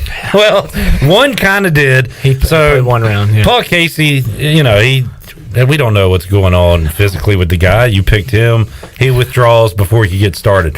If I were you, I'd say, well, he was going to win it if he'd have played. He definitely would have. Okay, there you go. So that was a great pick. Yeah. He just didn't play. Yes. Louis Oosthuizen, picked by Chandler in round 4 of our draft. I thought that was a great round 4 steal to make the cut, do a little damage. He ends up withdrawing after struggling on Thursday. Yeah. And then your other one, Xander Schauffele, my 2nd round pick. Yeah, we won't even talk about Bum. that one. Yeah, we won't talk about that one. Absolute bum. Yeah. So, rough weekend. I'm sorry. And those were who are your favorite guys to watch on tour? I like watching DJ when he hits driver. him. That was, I mean, I think he hit driver like once all weekend, but when you hit a 3-wood 290 yards, you can kind of get away with it. I thought he might have something on the weekend because on Friday I watched him and he was like struggling every hole but finding a way to par it. Yeah. And I felt like sooner or later those are going to turn into birdies that it never really did for him. Yeah, no, he's fun to watch. I mean, it was good seeing Tiger back out there, him making the cut. That kind of, I mean, I don't know how much Tiger can do that will surprise you, but seeing him make the cut was cool. Who else? Morikawa was fun to watch. He was good. Him and Rory that was a fun pairing to watch yesterday. And shout out to Harold, that's the only reason I was watching Thursday and Friday. He was awesome and struggled Saturday, came back with a great performance yesterday. So I don't think he did enough. He didn't do enough to get the auto invite to next year. But if he stays in that top 40 world golf rankings, he'll be back. So hopefully the first of many Masters for him. Yeah, definitely see him being back. All right. So did you follow it through the weekend at all? Were you able to watch it? I tried my best. I watched when I could. But yeah, God, my picks let me down. Yeah, that was rough. I'm gonna ask CJ next year. I probably don't even know anything. I wouldn't talk to me about golf ever again. All right, well, guys, let's talk about the weekend. Ryder, our new Friday night ace for East Carolina. I mean, this team has been looking for a starter to go extended innings, save the bullpen. You're able to go 7 innings, 88 pitches on Friday, allow 1 run on 3 hits, 8 Ks, career high. Yes, that was by far. And you do it with this mundane attitude, like just go do what I do. I mean, that's a hell of a performance, Ryder.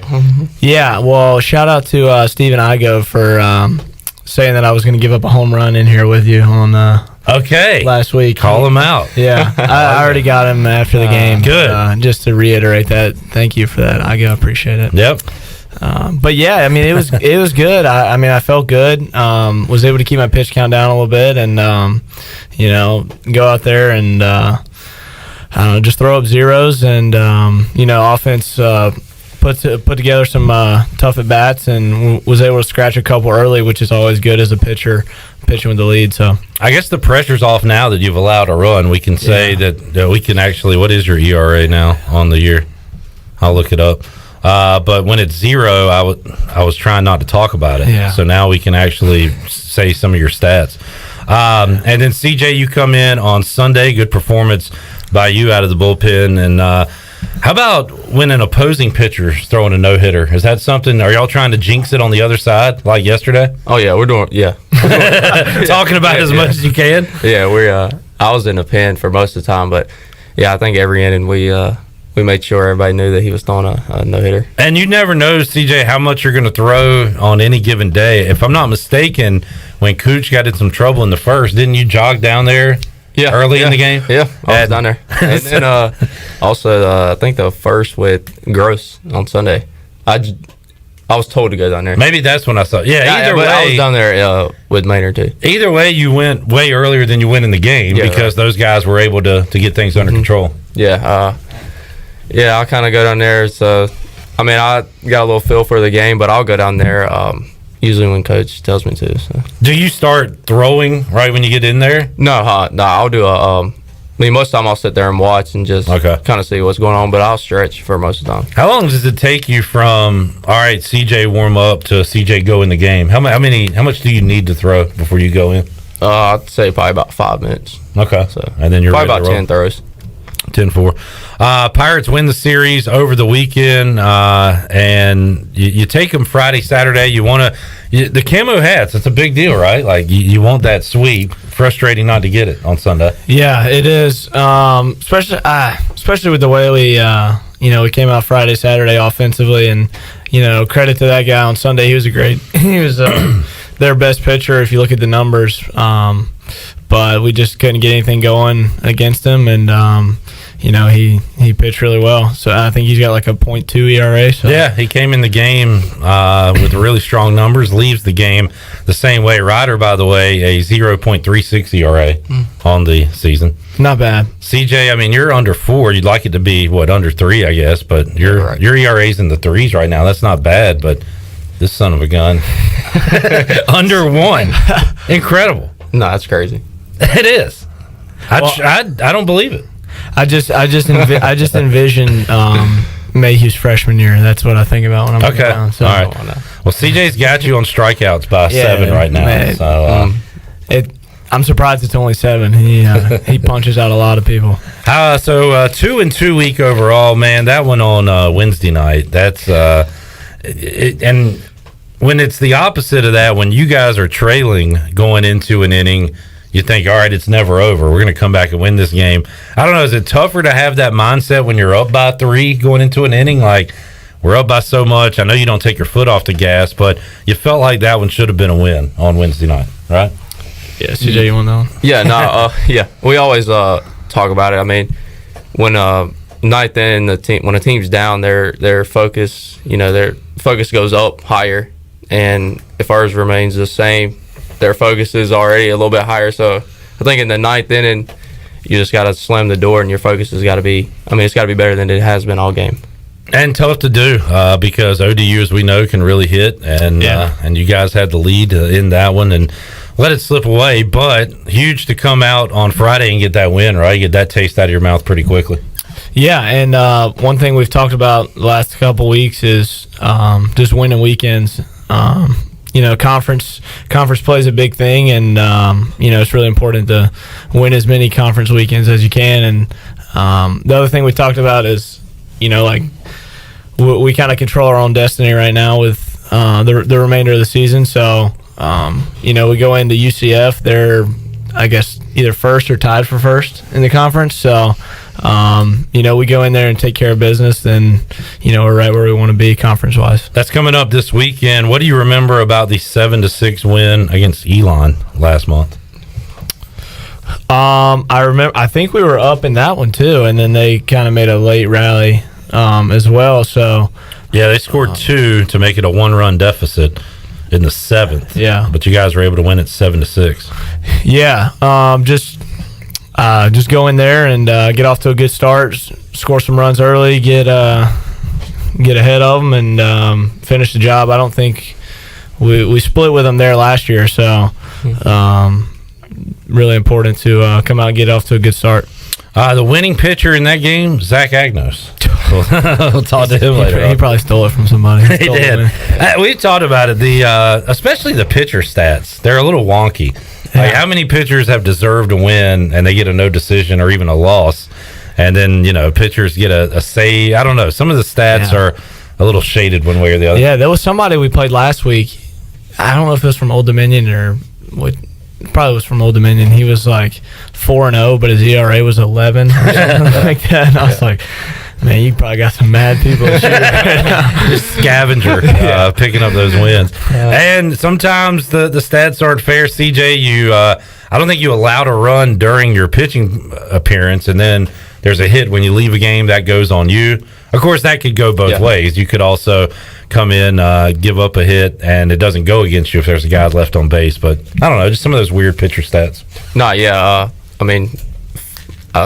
Yesterday I walked a guy at the ninth inning, and then that run score. So that's my run. But it's kind of it is what it is. It is what it is. All right, what's today like for you guys? Is you got a game coming up on Tuesday? So what's the rest of this Monday look like for you?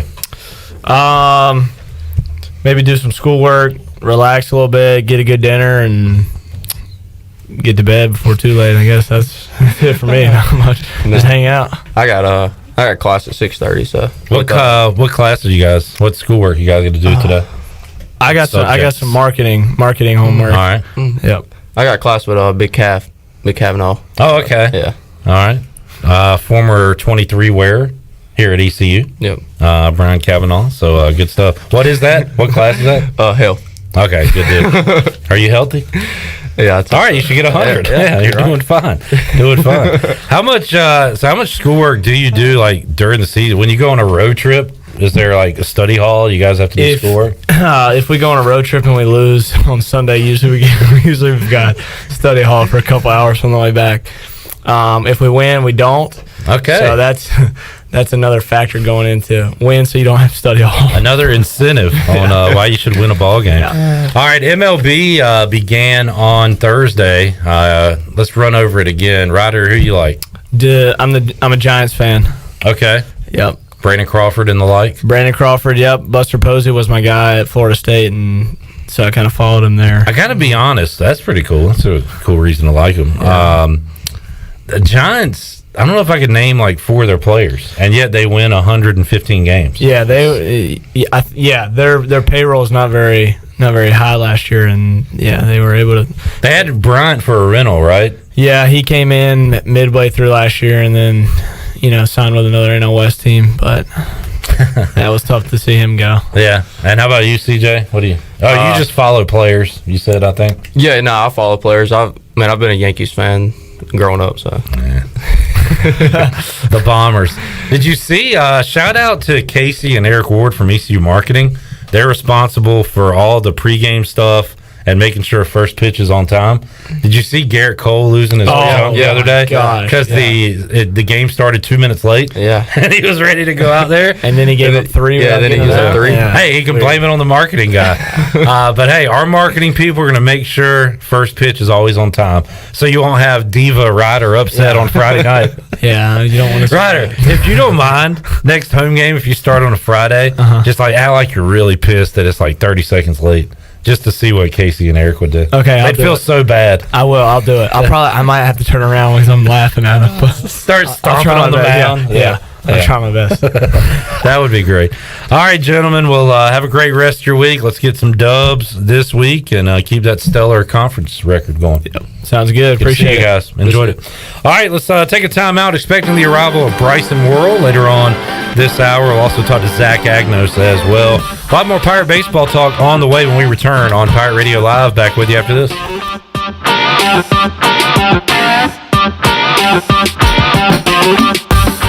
Introducing new Bud Light Seltzer Hard Soda, Classic Cola, Cherry Cola, Citrus Soda, and Orange Soda. You hear that? It's seltzer with a pop of soda, all with 0 sugar. Bud Light Seltzer Hard Soda, the loudest flavors ever. Pick up some new Bud Light Seltzer Hard Soda at your favorite retailer today. Bud Light, proudly distributed by Carolina Eagle Distributing since 1989, and the official beer of the ECU Pirates. Temperatures are in the low 30s at 10 a.m., increasing sharply to 75 degrees by 1 p.m., and then dropping into the teens by 10 p.m. So before you go to work, put on some gloves, pack some shorts, and a parka. That should cover you for the day. Your heating and cooling take a beating. Guarantee your system is ready when you need it. Call Delcor. Buy a new train system and make no payments until 2023. It's hard to stop a train. With inflation and high gas prices, you don't need another payment. So buy this month and make no payments until 2023. Delcor, the service professionals.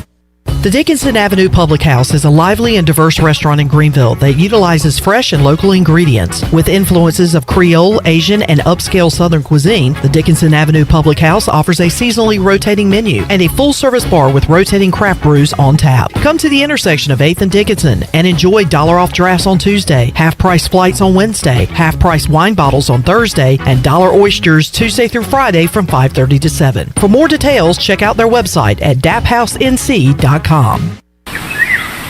Join Purple Blossom Yoga Studio in Town Common this spring for our Yoga in the Park classes, every Wednesday at 6 p.m. starting March 23rd and Saturdays at 8:30 starting April 2nd. All classes are pay what you can from $0 to $20, with 25% of class proceeds going to local charities each month. Enjoy additional special events like sound baths, breathwork, meditations, light shows, and more in this special spring offering. Head on over to our website to sign up now. Purple Blossom Yoga, where your health and mindset collide and help you transform to a new you.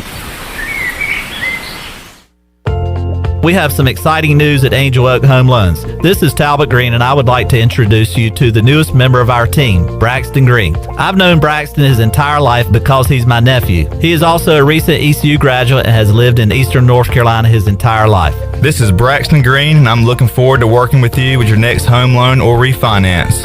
Give us a call at Angel Oak Home Loans today at 751-2060. NMLS 1719250, Equal Housing Lender. Hey Greenville, Bagel Man here with some exciting news. We are now open for dinner. This is the first time ever for dinner in our 33 years. Our entire menu is available, plus some new sandwiches like the roast beef cheddar, the Italian sub, and the meatball parm. You can also get French fries and home fries as a side for any of your sandwiches. Order online for pickup or delivery, and don't forget about our great catering. We're available 7 days a week. We can deliver or you can pick it up. Bagel Man here. Hello, friends. This is Troy D, here to let you know that the Masters is just around the corner. Stock up on all your Masters gear with a visit to Tailgate Classics. Tailgate Classics has a wide variety of vintage, officially licensed Masters polos and hats. Check out Tailgate Classics in person at 304 Evans Street in downtown Greenville or online at shoptailgateclassics.com. While you're sleeping, our whole hogs are slow cooking over wood to create that bite that Eastern North Carolina is known for. I'm Sam Jones, and for more than 3 generations, my folks have been the torchbearers for what whole hog barbecue is supposed to be. At Sam Jones, you'll find plenty of smoke, but no mirrors. Everything, and I mean everything, is made fresh daily, including our sides, sweets, and sauces. Come on over and see us at Sam Jones Barbecue, and I bet you'll be able to taste our passion in just one bite. Sam Jones Barbecue, Fire Tower Road. This is Marcus Crandall, former ECU Pirate and Grey Cup champion. And you're listening to Pirate Radio, the voice of the Pirate Nation.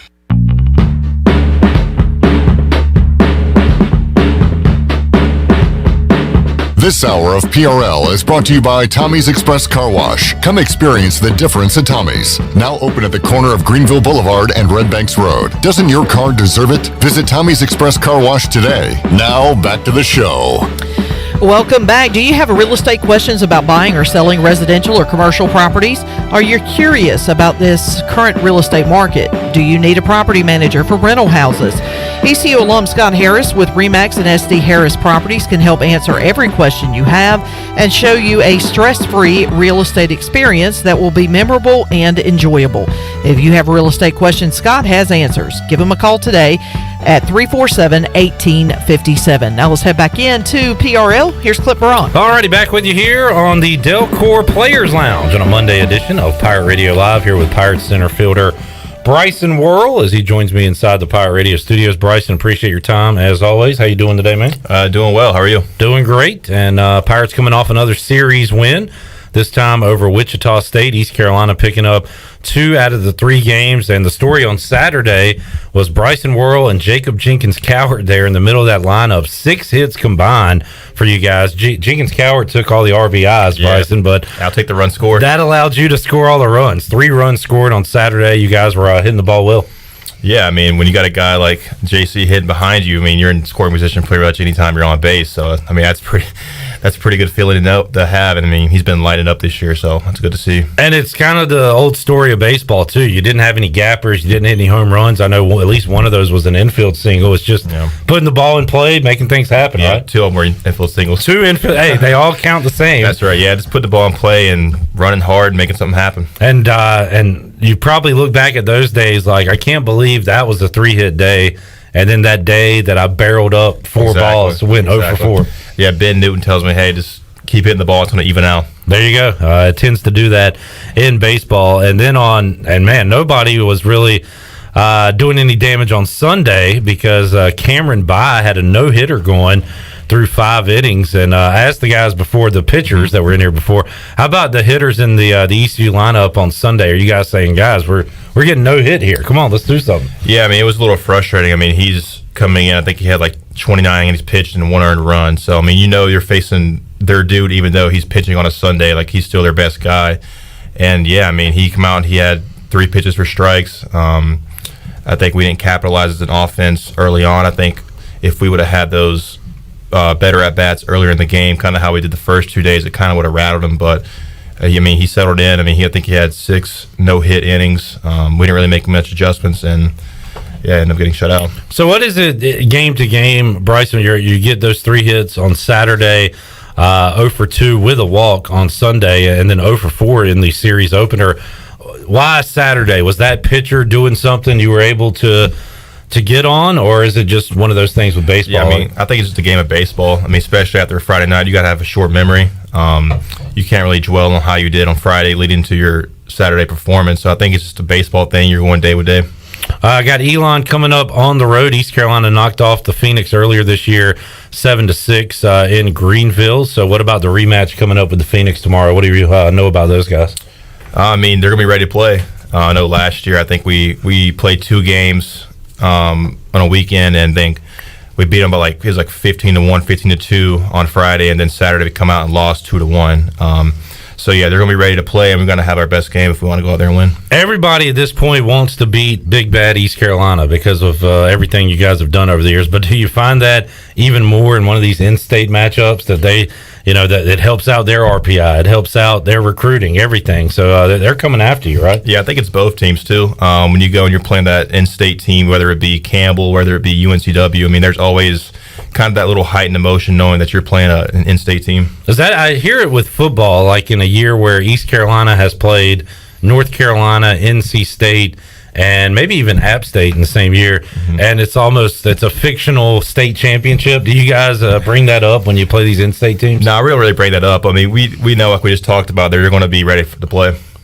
Bryson Worrell joining us. Got some day baseball going on in Major League Baseball as well, as we watch the Cleveland Guardians, still strange to say, take a 5-4 lead over the Royals in the 7th inning and break up the O's. The Orioles looking for win number 1 on the year. Got a 2-run single from Cedric Mullins, North Carolina native, and the Orioles lead the Brewers 2-0 in Baltimore. That's their home opener. The Rockies with an early lead over the Texas Rangers, as they got a C.J. Cron triple to take the lead there against Texas. So we'll keep you up to date on those scores on the Buccaneer Music Hall scoreboard presented by Da Buck. Da Buck. Thank you, Chandler. Tonight, my Braves taking on Chandler's Nationals at Truist. And Chandler's down on his Nats right now. We got to talk about the Hornets at some point, too. Kind of down on them as the NBA playoffs begin this week. The play-in tournament crap going on. Do you understand the play-in tournament, Bryce? I mean, I've seen a little bit of it, but I mean, I haven't really dove too deep in it, so I don't really understand it. Hornets play the Hawks Wednesday night. If the Hornets win that game, they then have to play on Friday night against the loser of the Nets and the Cavs. So the Hornets basically have to win 2 games to get into the playoffs. That's strange. It is. It's a little odd. So that's where we are at this point. All right, got UCF coming up this weekend. 4-2 start to conference play. You want the sweeps, Bryson, but to be at that record, winning 2 series, feeling pretty good about where you are right now? Yeah, I mean, I think we played pretty good baseball. Definitely a lot better the last 2 weekends. And like you said, I mean, we want that weekend sweep, but we just haven't been able to get it. Going to the UCF, I think they're 5-1. They're a little ahead of us right now, and I mean they're a good team. So they're going to give everything they have, but we'll be there ready to go. Did you see the drama in the UCF Memphis game? I did, yeah. Yeah. Saw a little video of it. And they were explaining to me, Ryder and CJ, about the bats. So you have to have the bats tested before each series, I guess? Yeah, they go through like a ring test, so it's like the width of the barrel, and if there's any dents or anything going on in the barrel, then it doesn't pass. And they also have to pass like a specific compression test to make sure, I guess, the bat's not too juiced or something. But I think the situation there was with the pine tar, wasn't it? Yeah, it was. I saw the umpires measuring it over the plate, and I was like, I mean, what's the pine tar realistically going to do? I honestly thought that was only a wood bat thing. I didn't know that pine tar was even in college baseball. So, well, first of all, how many different bats have you used this year? There's been quite a few. I think the ring test, most bats only pass the ring test after you use them for a couple months. Oh, okay. So there's probably been 3 or 4 different bats, especially after using the cage off the machine and stuff. They tend to get a little dented around the cap. Do you wish you could use the same bat the entire season, or are you okay? I guess it depends on how you're doing. Yeah, I'm kind of fine with it. I mean, they're all the same, so it's not really that big of a deal. Do you add anything to the bat before an at bat, as far as like pine tar or anything? We have some spray on pine tar from Marucci. We use that. So what does that help? Like just grip the grip. Yeah. Sometimes when I dive back in at first base, like a pickoff or something, my gloves will get a little dirt on them. So I like to spray that on my gloves, just get them a little sticky. Okay. So, and I guess so you're not that particular when it comes to bats, since they're all the same brand or whatever. Yeah, I'm not too particular. How about the glove out there? We talked to a rider about it. His shortstop glove. He likes it old, worn in, broken in. Yeah. How about you with your center fielder glove? I'm still sticking with the old Eastern from last year. We had the option to use Eastern or Rawlings, whichever one, and I still don't have my Rawlings too broken in. I like the way the Easton feels, so I'm sticking with that for right now. So I remember like Little League baseball, and I was to the point where if I had one, like the A2000 I had was like so sweet. Like I never wanted a different glove. I ended playing with that one. But like when you're breaking in a glove, there was like different things you could do. You like put a ball in it, tie it up, you run over it with a glove. Yeah, I've seen a lot of different ones. Yeah. So how do you properly break in a glove, Bryson? What's your method? One or two. I guess the main thing is just catch as many balls as you can with it. I guess you can use it every day for catch play and stuff like that. Yeah. Or if you don't really get that opportunity, you can take it in the cage and just catch it off the batting practice machine. Huh. That's a good idea. Yeah, I didn't think of that one. So there you go, kids. That's how you break in a glove. Find a pitching machine. A natural way. Yeah, and break it in that way. Bryson Worrell joining us. Bryson, as we said, Road Warriors coming up, man. Y'all be away from home a lot. You got a midweek game next Tuesday against UNCW here at home. A little revenge on the Seahawks there. You like to play those in-state guys. Yep. And then, but other than that, a whole lot of road games coming up for you guys. So what's that mindset when you head on the road for a big conference series weekend? I don't think the mindset changes too much. I know tomorrow we play at Elon, and we're staying in the Elon-Raleigh area that night, and we're traveling to UCF Wednesday morning. So you're going to be gone for a while. Yeah, we will be. But, I mean, it's not too different. I mean, we have the routine down. We've traveled enough already, so, I mean, it's pretty much the same old, same old. How about, we've talked about playing like UNCW on the road, the fans there. How about the fans at Orlando and New Orleans that you'll see these next 2 weekends? Anything stand out? Well, I haven't played there since my freshman year, so it's been a while. But I remember UCF, they have like a little party deck out there in right center, Okay. I think. So they get a little rowdy out there. And I don't think Tulane has any fans behind the fence that I can remember. But I remember they did have a good crowd when we were there in 2018. Did you hear any barks yesterday in Wright Field? I heard a few, yeah. I heard a few dogs yelling at each other. That was pretty different. Bark at the park yesterday with ECU baseball. How about the field in Clearwater? It looks like a pretty cool place to play a game. Oh, that's a sweet place to play, yeah. You don't really get the opportunity to play in a minor league park when you're playing college baseball. So anytime you go out there and play it, basically at a major league facility, because they got to play their spring training games there, so it's awesome. You've been here a while, Bryson. Were you here when they had to move it to 2 different parks and y'all were playing at that like middle school stadium? It was like, I just remember the view that we could watch was like through a chain link fence. It was really weird. That was 2018 as well. That's the year we won the conference tournament. Yeah. I think we had some rainouts, and we had like a 9 a.m. game against Houston. I think we ended up beating like 9-1 that morning, and then I don't know if we played him again after or before, but yeah, that was different playing on those backfields. And if I recall, Cliff got tossed in one of those games. I might be misremembering. I know he did get tossed over the weekend. So I don't know. What's any different when he leaves and Palumbo moves to third, or is it just business as usual? Yeah, it's business as usual. It's not much different. Does he say anything to you guys after the game, or do y'all just like? I think it depends on the situation. Or during the game, if he gets tossed, I think if we're behind, he kind of yells in the dugout, gets the crowd pumped up. But after the game, he might apologize, say, "Hey, sorry, shouldn't have lost my emotion or let my emotions get the best of me." But it's not much different. Who was hitting when he got tossed? Do you remember? Because I remember the circumstance. So was it Ben after his check swing? It was a check swing. Yeah, and the umpire, So the catcher. So this is from what I get. The catcher appealed, and the ump at third said he did not swing. No, yeah, the home plate umpire he said he did, and called him out, and of course Cliff was saying this guy said he didn't swing. What are you talking about? But the home plate ump had already apparently made the call. Yeah, I don't know. One of those weird deals. So yeah, Cliff tossed, but that was in a W, I believe, on Saturday, right? That was Saturday's game. These games run together for you, or do you? They do. Yeah, they do. Are you able? If I said, Bryson, how did you do in the 5th game of the season earlier this year against so and so? Could you recall it? I probably could. Yeah. You have one of those memories. Like, how'd you do at Campbell? At Campbell, I think on February 22nd. 1 for 5 with a single. All right, let's check the numbers here. Bryson Warhol 1 for 5 with a single, knocked in a run. Pretty impressive. This is a new game we're going to play with all the players. We'll see if Zach can do this too. I'm sure he can. That's pretty good stuff. All right, Bryson, talk some Masters with the folks in before you. Did you watch it all this weekend? Yeah, I did, as much as I could. Well, next year I'm going to have you give me the golfers I need to back because Ryder sucks at it. He told me he was the golf guy. Who did he give you? Xander Schauffele, who missed the cut. Paul Casey, who did not compete. Yeah, he withdrew. Louis Oosthuizen, who competed one day. Also withdrew. Yeah. So, Bryson, congrats. You're my new golf guy. I'll talk to you before the, what's the next major? The PGA Championship, I guess. We'll talk to you before that one. So, all right, good stuff, Bryson. Appreciate you hanging out, man, and we will talk to you again next week. All right, see you next week. Thank you. Yep, have a good trip. We'll take a time out, come back. When we return, we'll wrap up hour number 2, take another look at our Buccaneer Music Hall scoreboard, and get you set for hour 3, where we'll talk to Zach Agnos and Double B Brian Bailey. It's all ahead on Pirate Radio Live. We're back with you after this.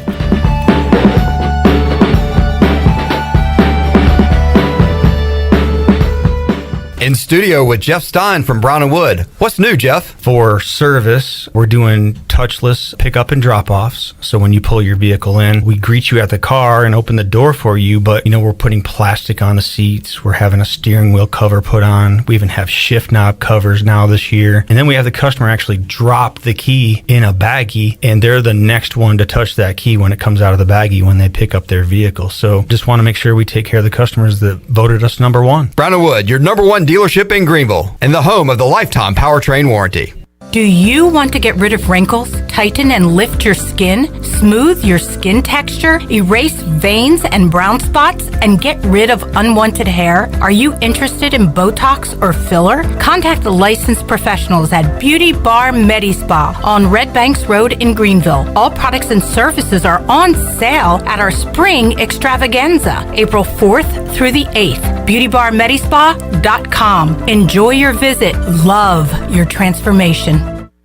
Just a small town girl living in a lonely world. Celebrate the Ultimate Journey Tribute Band, Trial by Fire. One night only at the State Theater in Greenville, Saturday, April 16th. $10 advance tickets for general admission for the floor, $14 at the door. Balcony seating, $20 in advance, $25 the day of. Get tickets at statetheaternc.com. Doors at 7, show from 8 till 10. Get advance tickets for Trial by Fire at statetheaternc.com for only $10 general admission.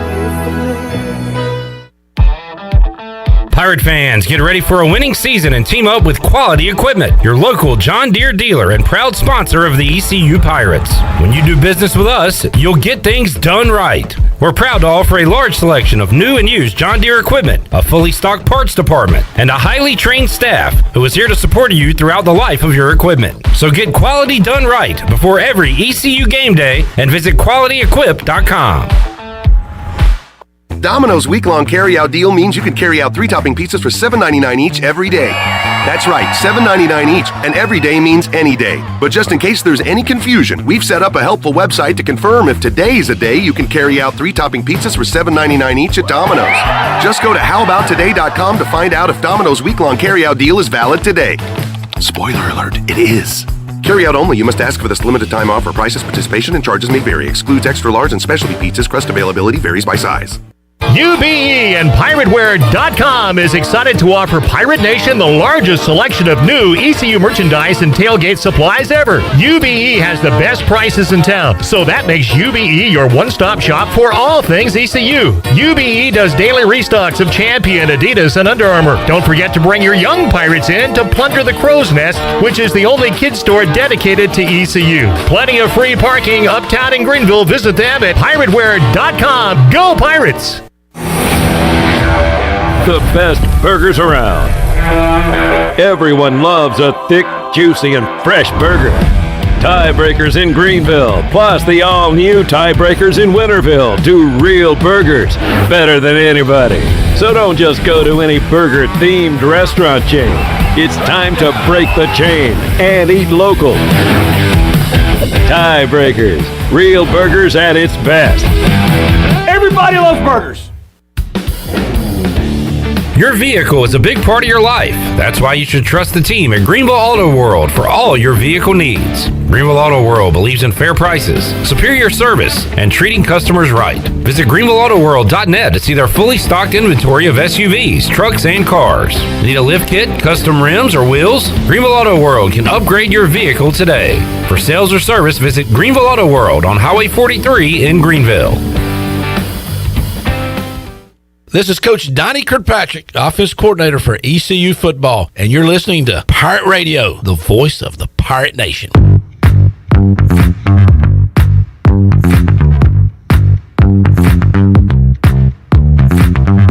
This hour of PRL is brought to you by Tommy's Express Car Wash. Come experience the difference at Tommy's. Now open at the corner of Greenville Boulevard and Red Banks Road. Doesn't your car deserve it? Visit Tommy's Express Car Wash today. Now back to the show. Welcome back. Be sure to check out David Price Construction for all of your commercial or custom residential renovation and building needs. Run by ECU alumni, David Price Construction specializes in commercial projects, maintenance on facilities, and large-scale residential renovations and additions. David Price Construction, the proud ECU home services partner. Call them today at 919-291-5532 or visit them online at davidpriceconstruction.com. Now let's head back into PRL. Here is your host, Clip Brock. All right, just had the volume up on the TV, hoping we would hit it at the right time. Major League Baseball is now letting the umps reveal the review, the call. Like in football. Like I do in football, the call on the field is overturned, touchdown. Stands. Yeah, stand, whatever. So now they're doing it in baseball. I saw an absolutely electric one over the weekend in Toronto. Those people were nuts for the fun Blue Jays this year. And they overturned a call, and like the crowd went crazy, and all the players were celebrating. So I thought we might have one of those moments there in Kansas City. There's not a ton of people there, but there was enough people to win the play at second. I believe it was like runners on first and second, and I guess the player had to wait on a pop fly, so the outfielder threw to second to get the force out. And they called him out. They did a review. They said the call on the field stands, and the whole crowd started booing. But I guess these are the most exciting plays in baseball, waiting for a 3-minute review and then getting the answer, the official word from the umpire. That's what the ump sounds like. What is the point of that? You know what I watched over the weekend? What? Thank you. Thanks, CJ. CJ. What? peanut gallery in the back. I watched the Savannah Bananas on ESPN Plus over the weekend. They were on the Plus. Yes, they were on the Plus, so I got to watch a couple of their games, see some of their shenanigans, and I enjoyed them immensely. What did they do? Instead of throwing out the first pitch, they throw out a golden banana, but they do this differently. What they do is, well, in this particular case, they brought out a kid. He probably was about maybe 13, 14 years old. They blindfolded him, and they tossed the banana, and the crowd had to boo if he was crawling away from the banana or cheer if he was crawling towards the banana. Oh, so before even throwing it, he had to go find the banana. No, that's how they start the game. Oh, there's there is no first throwing. pitch. Yes, there's no first pitch. Gotcha. But I thought it was quite interesting, and the whole crowd got into it. So how long did it take? It took all of maybe less than a minute. Good job, kid. So the kid was kid was pretty good. I mean, there was almost at the end he was kind of like right there by it, but for some reason was just his hand was just everywhere but where the banana was. But he finally did find it. So it was interesting. It was very interesting. They do things different there in Savannah. They did. You know, but I still say if you want to add some entertainment value to the All-Star game, since they took away all the mystique of American League and National League not playing each other during the year, I think they should look to the Savannah Bananas. And that's all I'm saying. And they do this thing too, where they bring this. It's a Hall of Famer for the Red Sox, and I forget his name. They brought him out of the stands. They bring him out of the stands. He's got a beer in his hand. He goes out there and like strikes out a player. It's great fun and great entertainment there in Savannah.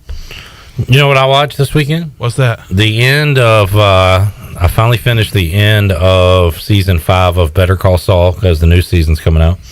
Any Breaking Bad? Better Call I was going to Saul say, I was like, that's associated with the show, but I couldn't remember. Breaking Bad.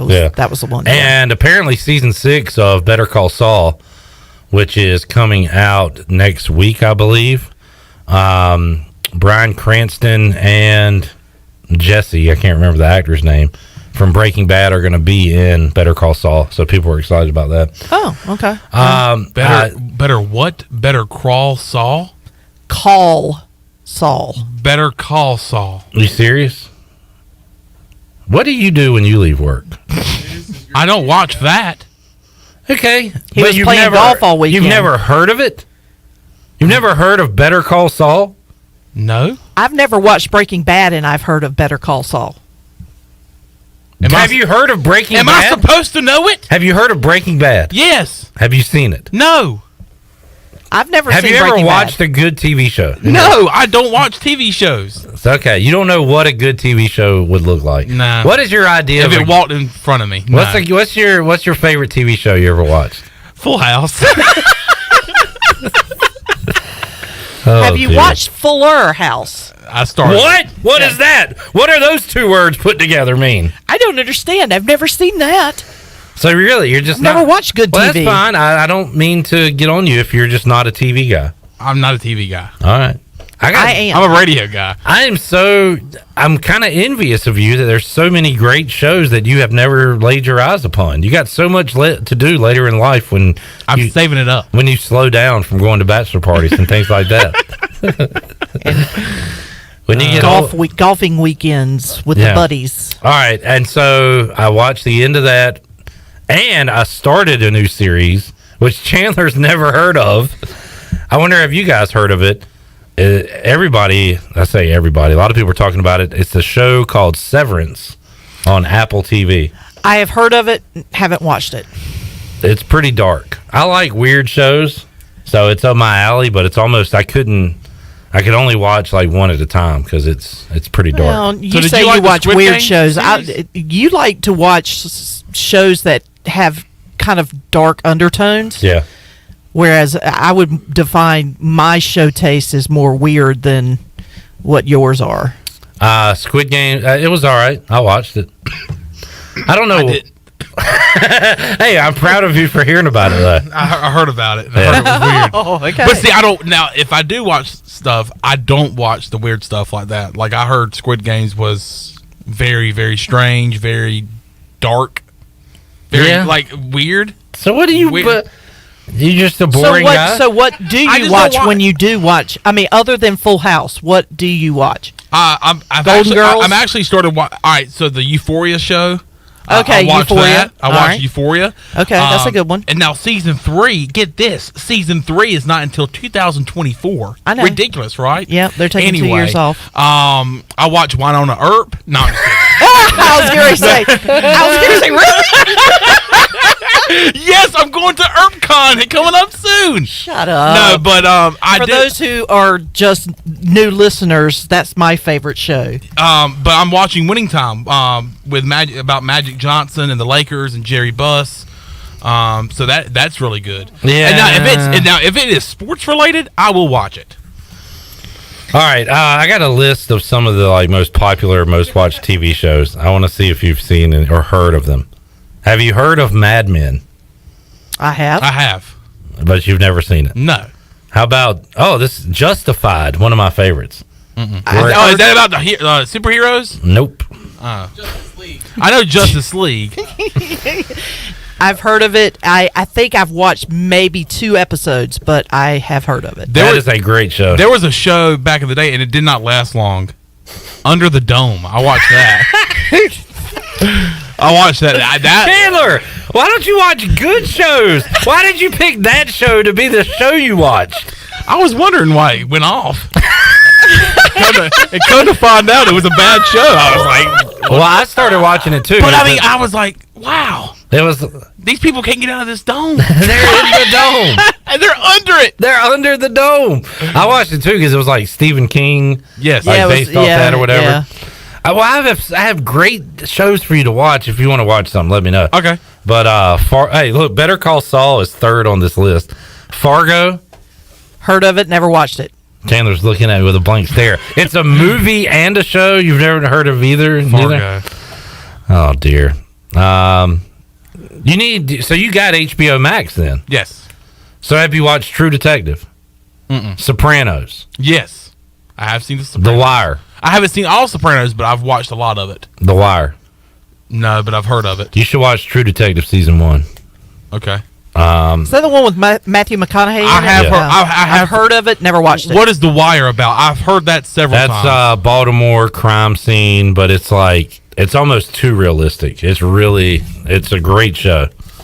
5 seasons. That's on HBO Max? Season 1 of Westworld, I was so excited about that. I thought that was going to become my new Lost, but it really went out of control. Now, I've heard from everybody that I have to watch Yellowstone. And I know you and Morgan Ahlers are fans of it.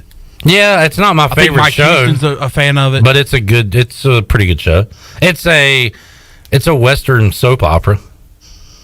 Like a country cowboy kind of soap opera. Oh, those I used to. You always call me an old soul. Yeah, Bonanza. I always loved Bonanza. Those old westerns. CJ, the Rifleman. Oh my gosh! Stop. No, see, Oh no, Hoss Cartwright. If I'm going to go cowboy, I'm going Dallas. I was a big Hoss just straight Cartwright Dallas. CJ, did you want to say something? Yeah, whenever he gets real close to me like this, I assume he wants to say something. I was gonna ask if anybody's seen How I Met Your Mother. Yes, That's I my have. favorite show. I watched that. That's your favorite show. So I you're watched a comedy guy. That's your favorite show. It's one of the few series that I watch from start to finish. Somebody gets it. Yeah. All right. I would say comedy wise, I'm Seinfeld. Kind of generic. I loved Friends. I loved Home Improvement. Home Improvement was right up my alley.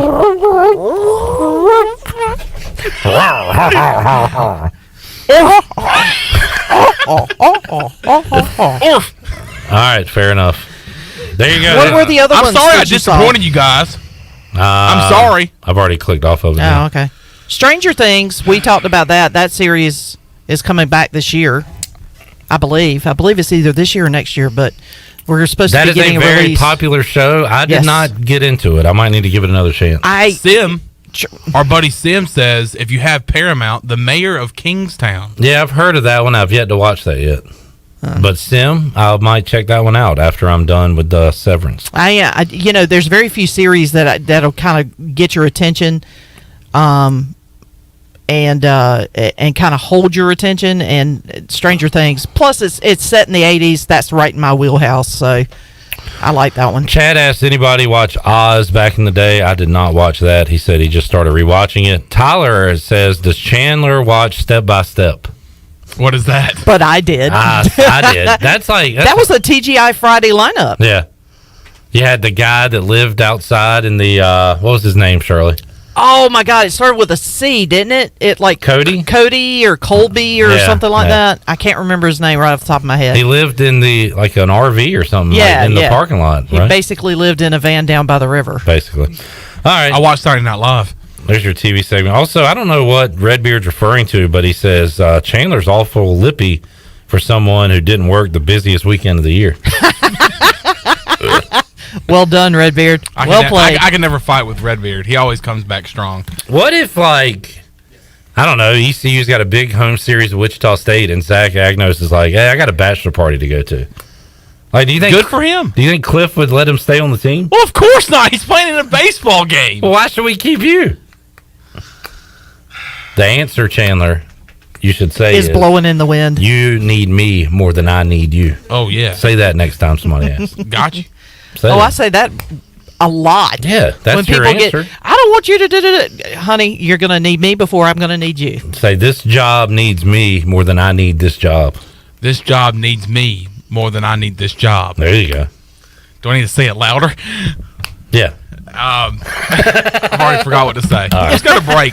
Zach Agnos is here. Zach Agnos will join us when we return on Pirate Radio Live as we continue on the Players Lounge, brought to you by Delcor, also Brian Bailey in Hour 3, and we'll make you a winner. Open up the booty bag. A lot more to go on Pirate Radio Live. Back with you after this.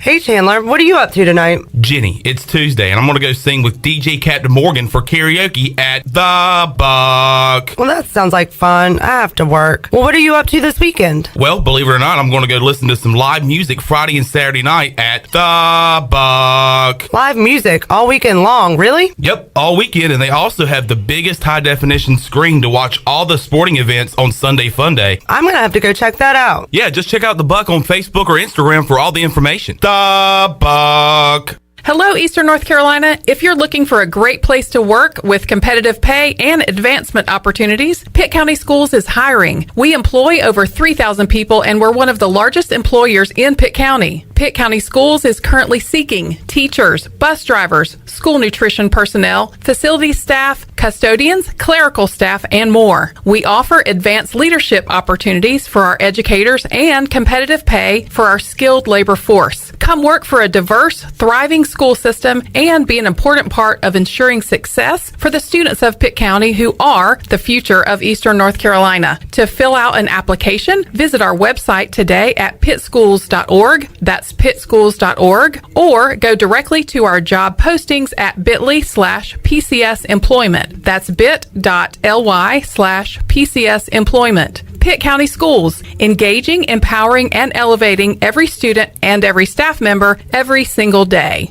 In studio with Dr. Shondell Jones from Kinetic Physical Therapy and Wellness. What's new, Dr. Jones? Yes, we just added 6,000 more square feet of gym space where we're now able to offer our athletic movement programs. They're age-specific programs that help you develop speed, power, agility, and strength to give you that athletic edge. So come by and see us at Kinetic Physical Therapy and Wellness on Arlington Boulevard, or check us out online at kptonline.com. That's kptonline.com. Your power's out. There's a water leak. What do? For these and other utility-related emergencies, you need service, and you want it fast. There are two things you can do to get the quickest response if you're a GUC customer. First, you can call the hotline at 1-855-767-2482 and report any utility-related emergency. That number is also on GUC.com. Or second, you can give GUC your phone number. The hotline process is quickest when their account records have your current phone number. Service you can count on. Greenville Utilities. For dine-in or to-go, Familia is your favorite place for great Italian food and more. Familia has just launched a new menu featuring new pizzas like the Sweet and Spicy and the Southwest Chicken. Every Sunday, you can feed the whole family with a buy one, get the second pizza half-price special all day. If you need to unwind after work during the week, stop by Wednesday for half-price wine, and Thursdays, all drafts are only $2. Familia on Fire Tower Road near Pitt Community College. When I need jeans, I order online because I know exactly what I want. They have just one moving part, and if there's something wrong, I exchange them. Buying a vehicle, especially pre-owned, is way different. Lots of moving parts. You don't want to get stuck. For a worry-free purchase, visit Phelps Chevrolet. We've been here in town a very long time. You know us. You know we stand behind everything we sell. Phelps Chevrolet in Greenville. Come get you one. Chico's Mexican Restaurant is the home of the best margaritas. Grab your amigos and head to Chico's every Tuesday for the Gulp of Mexico, a huge 38-ounce lime margarita for only $7.99. On Thursdays, relax and enjoy half-price pitchers of Chico's house margaritas. Choose from lime, strawberry, blood orange, raspberry, or peach. For Mexican food and fun, it's got to be Chico's Mexican Restaurant in downtown Greenville and online at chicosrestaurant.com. Chico's, where the fiesta never ends. This is Pirate Radio, WGHB Farmville, 1250 and 92.7 FM Greenville, WDLX Washington, 930 and 104.1 FM Washington.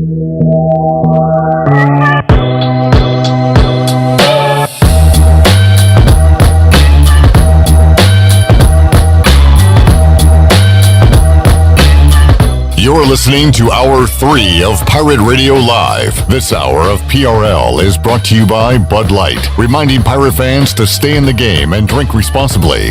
Bud Light, the official beer of the ECU Pirates, and proudly distributed by Carolina Eagle Distributing since 1989. Now, back to the show. Welcome back. Orthopedics East and Sports Medicine Center has been caring for Pirate Nation and the student athletes at East Carolina University for more than 35 years and are the official team physicians for ECU.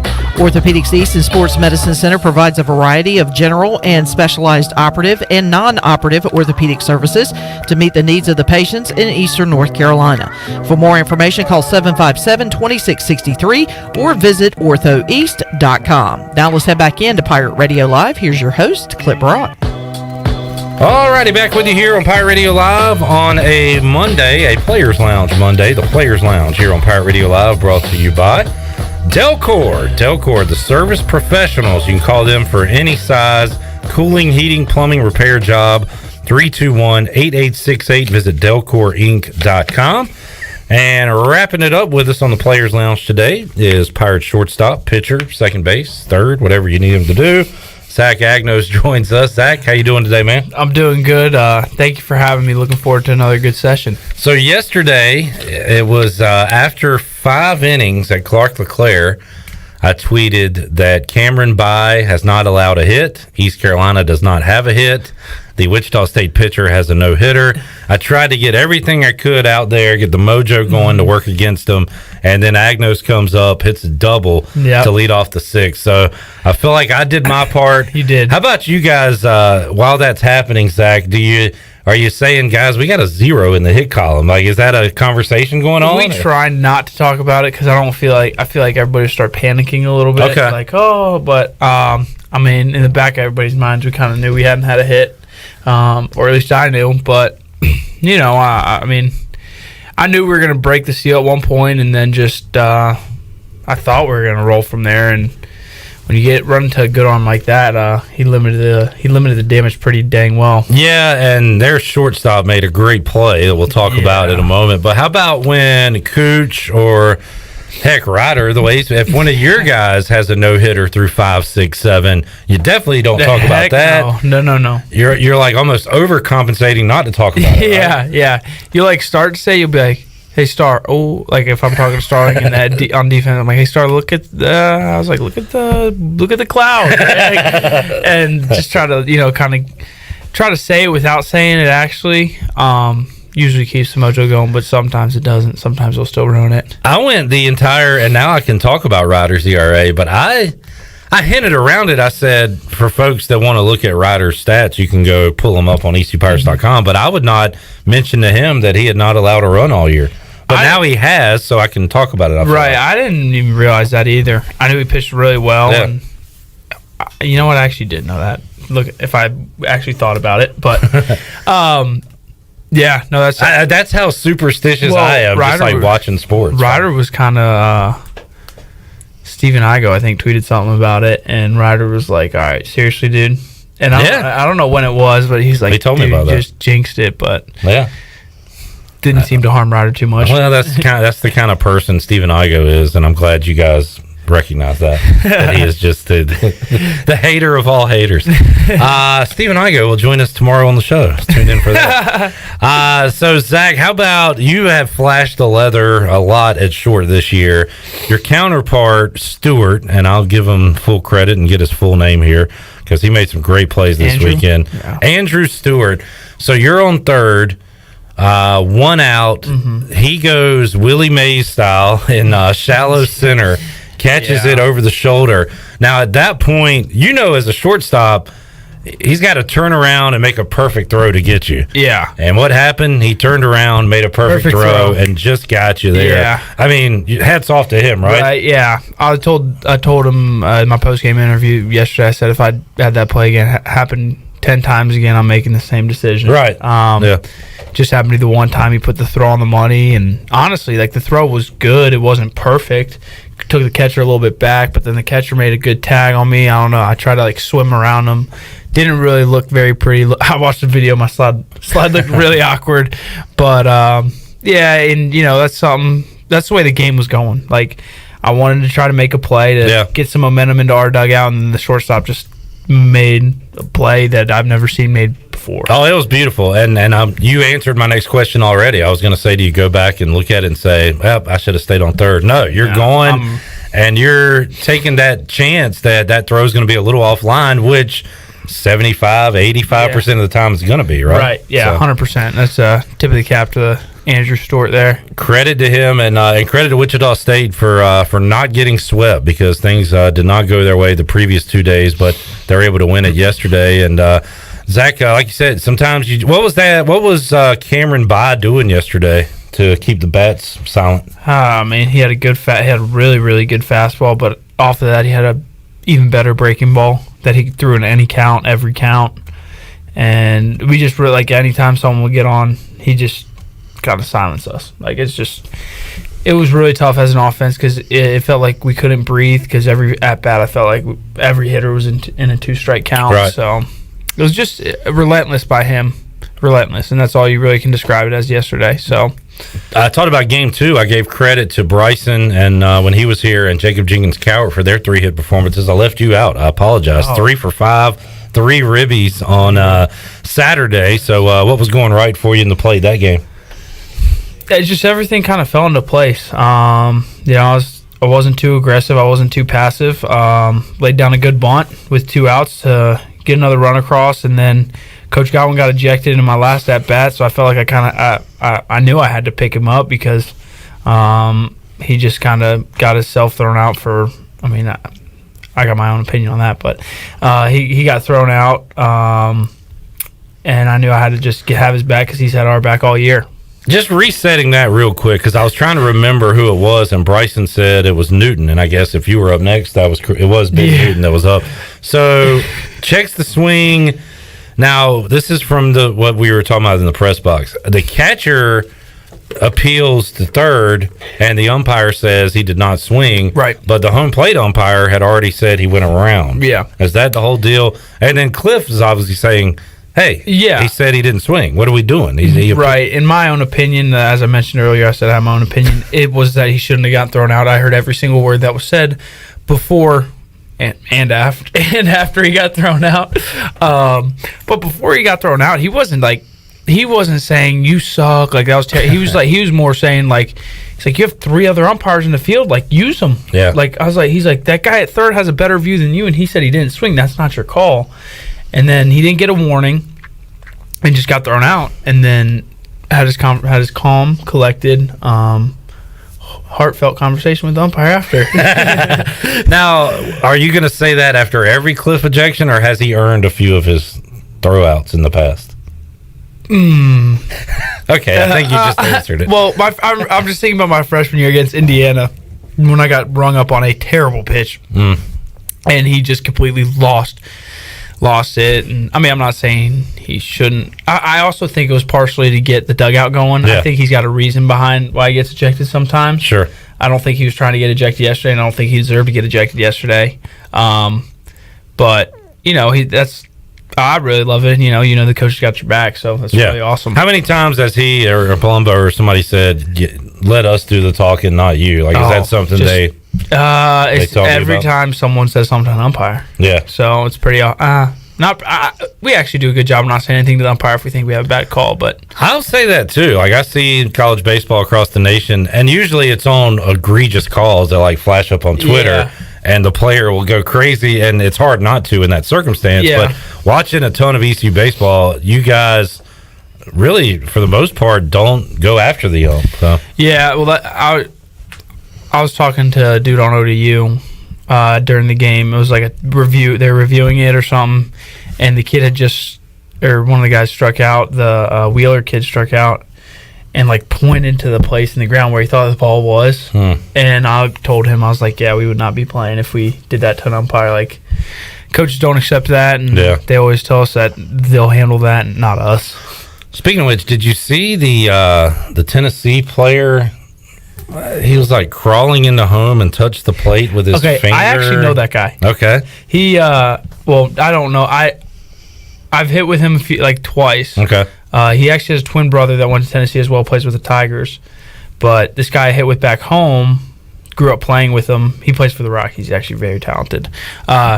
Grew up with them, and he's like, hey, these guys are coming to hit. And I introduced myself, and he's like, yeah, I go to Tennessee. And we kind of kept in touch. And so I sent him that. I was like, dude, this is hilarious. He's like, yeah. He's like a little bench warmers action. I was like, yeah. Tennessee, we were talking about the Savannah Bananas earlier. Are you familiar with their hijinks? And Tennessee's almost the college version of that with the theatrics. Their coach is pretty animated as well. And it's working for them because I believe they're still undefeated in SEC play. Yeah, they are. But did you hear that they're playing? I think their midweek game. Someone told me this. You know what? I don't trust this. It was from. Do I need to look something up? Yeah, you might. Tennessee schedule. But they might be playing with the wood bat this midweek. Like they may be. I don't know. Well, who decides that?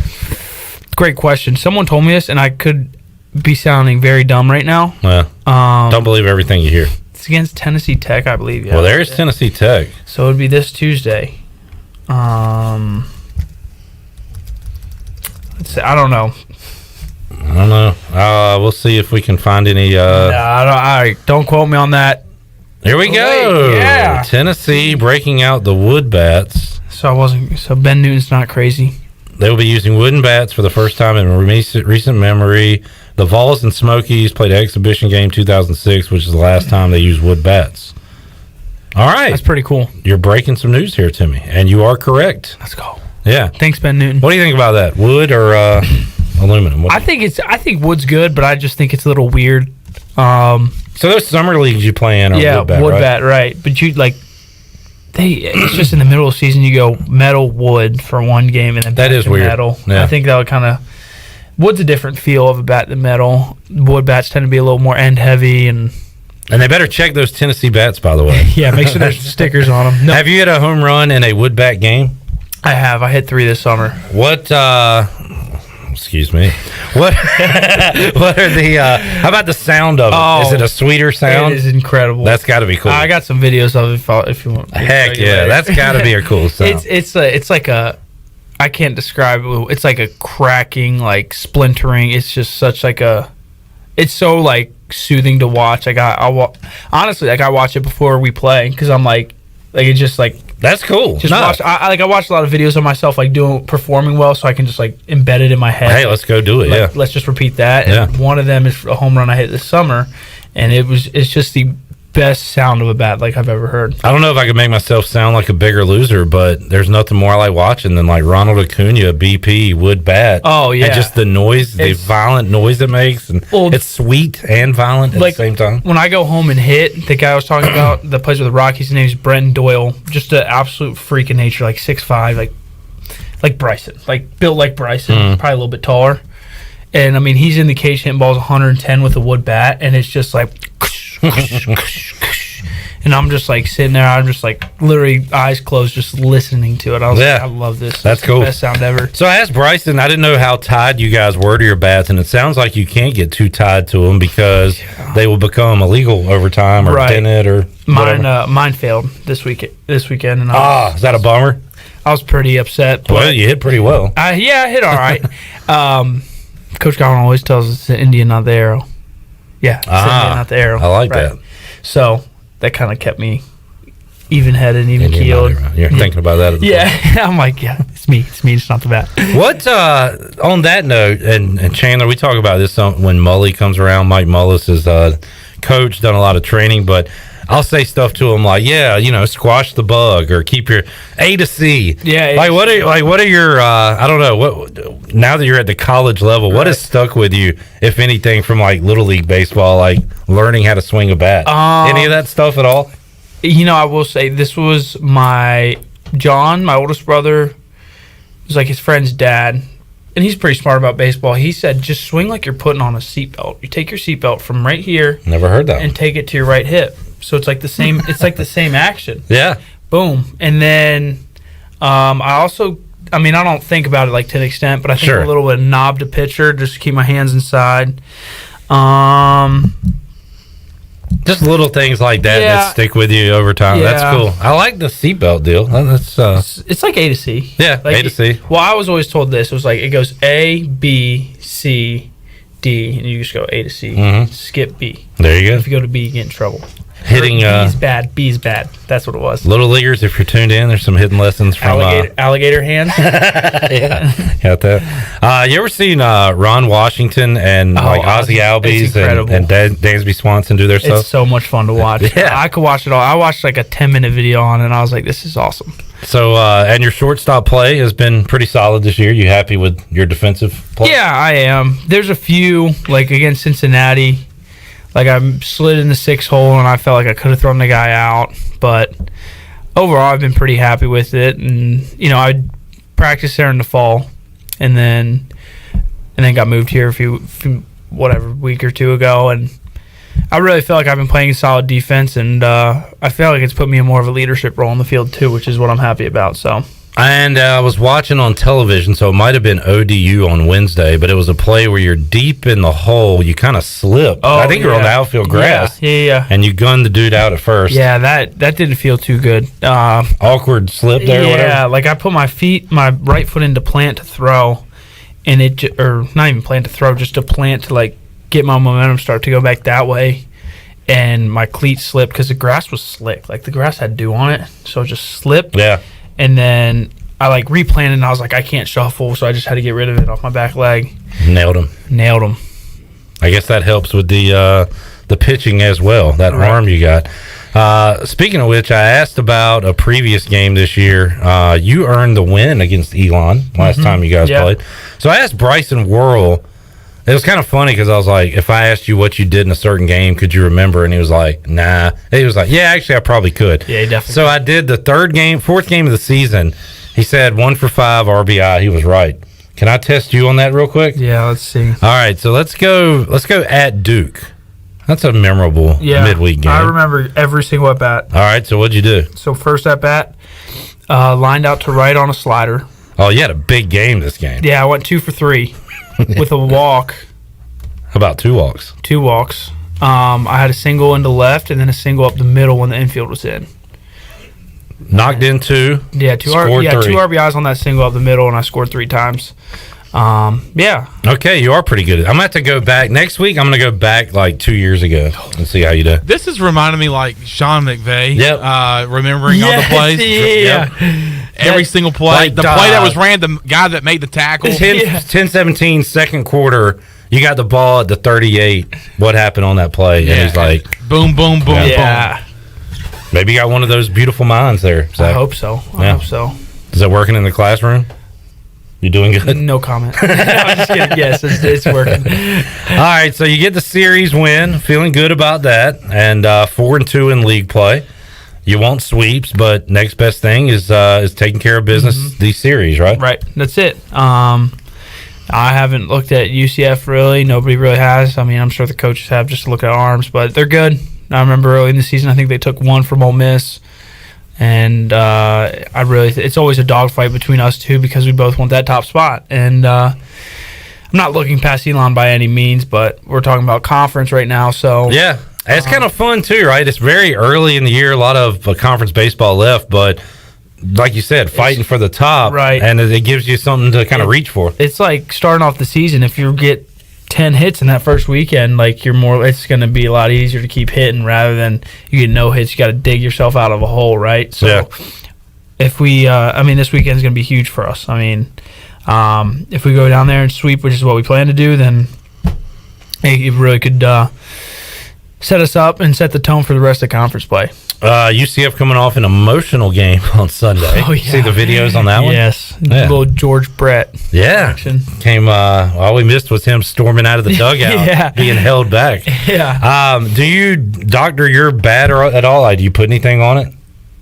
Because that was a pine tar deal, I guess, which I didn't even know pine tar was a deal in college. I put pine tar on it, but the most doctoring I do is banging on a pole as a joke, but not too hard. Like just to joke with people and tell them to wake up. Remember back in the day, you could you would cork your plastic bats and stuff. That was so much fun. Or even your aluminum bats. What did you use for your I remember we used to for one thing, we would put tennis balls in the aluminum bats. Really? Take the caps off. Yeah. I remember doing that. And then, we'd stuff anything we could in those plastic bats. We put wet newspaper. Oh, yeah, that's a good idea. Well, I was always way younger with Jake and all his buddies and John, so I would be walking up there. The bat would be as tall as me and be like 10 pounds.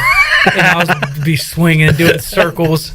But I'll give it to myself. I was standing out there. I was getting mad when I wanted to get hit. I treat it like a real game. Yeah. I could tell. I could probably bet you Agnos has played some serious ass games. Oh, my gosh, yeah. That ended in crying or screaming or fighting. Fighting. It was fighting, and then Jake would take a cheap shot, and then I'll cry.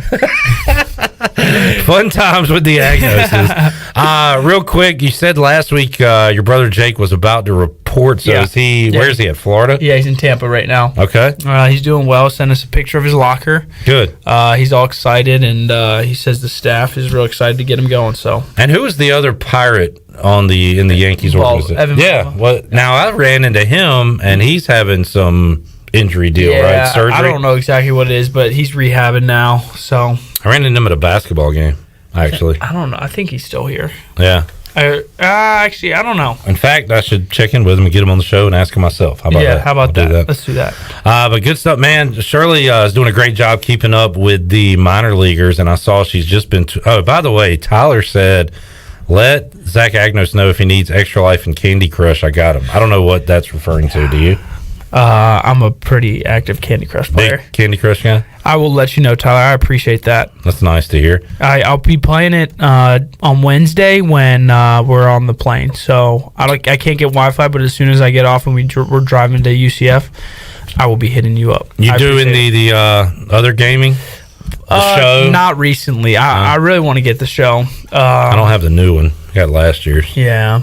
Need to get it. Play a little bit of Fortnite here and there. But okay. We were in a fun, Igo, myself. We were in a online franchise. Oh, really? Playing against each other. Need to get you in that. Oh, yeah. Pretty good. Do you do Diamond Dynasty or anything? Yeah, that's a lot of fun, too. Putting together your lineups with the legends and stuff. I've ran through some controllers. That is addictive as all get out, It's man. bad. Because you're like... And the games last long. They're like a 30-minute game. Oh, I know. I'm like, come on. You got to find workarounds. Like if you do those little... now I can't remember the name of it, where you fill in each what's it called? Somebody help me out. Conquest? Conquest, yeah. If you do those, you can rack up a lot of points in a shorter amount of time. Yeah, right. But anyway, nobody cares. I do. It's okay. Yeah, Shirley's been putting updates. Jake Washer, 1 for 4 over the weekend. Also dates our former intern. She's going to be mad. I forgot her name. What's her name? You mean making mistakes? God, Macon's going to be really angry at me. Lovely gal, that Macon. Trey Benton made an appearance. How about 3 Ks in an inning and a third? Good for Trey. Norbs, 1 for 6 Friday night, 3 for 4 Saturday, 1 for 4. Had a hit in every game over the weekend. So we're keeping up with all these guys, Zach. And again, that's awesome to see, but also kind of gives you hopefully a little glimpse in the future, right? Let's hope so. Let's hope so. Good stuff. All right, Zach. Well, thanks for hanging out, man. Your guys are hitting the road, so have fun on the road, and we'll talk to you again next week. All right, sounds good. I appreciate it. Zach Agnos joining us today here on Pirate Radio Live. Shirley, you want to cut that music and open up the booty bag? Oh, yeah. Hold on one second. And make somebody a winner right now? There we go. It's calling all Booty, booty, booty, booty, booty everywhere. Booty, booty, booty, booty, booty everywhere. All right, let's get this Monday started off right, Shirley. What are we giving away today? How about a large 2-topping pizza courtesy of Domino's? All right, get the door. It's Domino's, and it can be yours for free if you're caller number 9. Caller 9, 317-1250. We'll be back with more. Brian Bailey joins us when we return after this.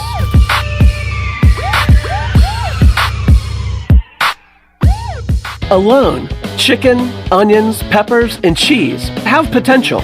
Together, they have a purpose, a destiny, and a name. Jersey Mike's number 16 Chicken Philly, because grilled to order makes a sub above. At Jersey Mike's, we take great satisfaction in getting that perfect meat slice. Yes. But we don't do it for fun. We do it for fresh, because slice to order makes a sub above. Hey, O's families, break out your orange and black for Kids Opening Day on April 17th, when the O's take on the New York Yankees. Be one of the first 7,500 fans 14 and under to receive an Orioles Pop-It toy. And after the game, kids are invited to take to the field and run the bases like the pros. All presented by Wise Markets. Plus, experience a family fun day at the yard with caricatures, the Easter Bunny, and more. Celebrate the 30th anniversary of Camden Yards with Kids Opening Day. Buy now at Orioles.com/kids.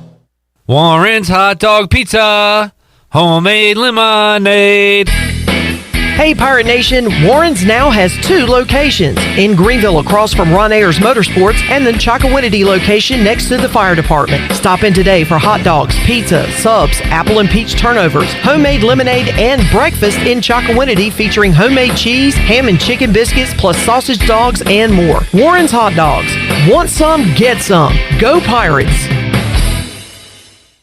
At US Cellular, we know you have a choice of wireless carriers. And while the other guys may limit your choice of free phones, at US Cellular, you can choose any phone from any brand for free.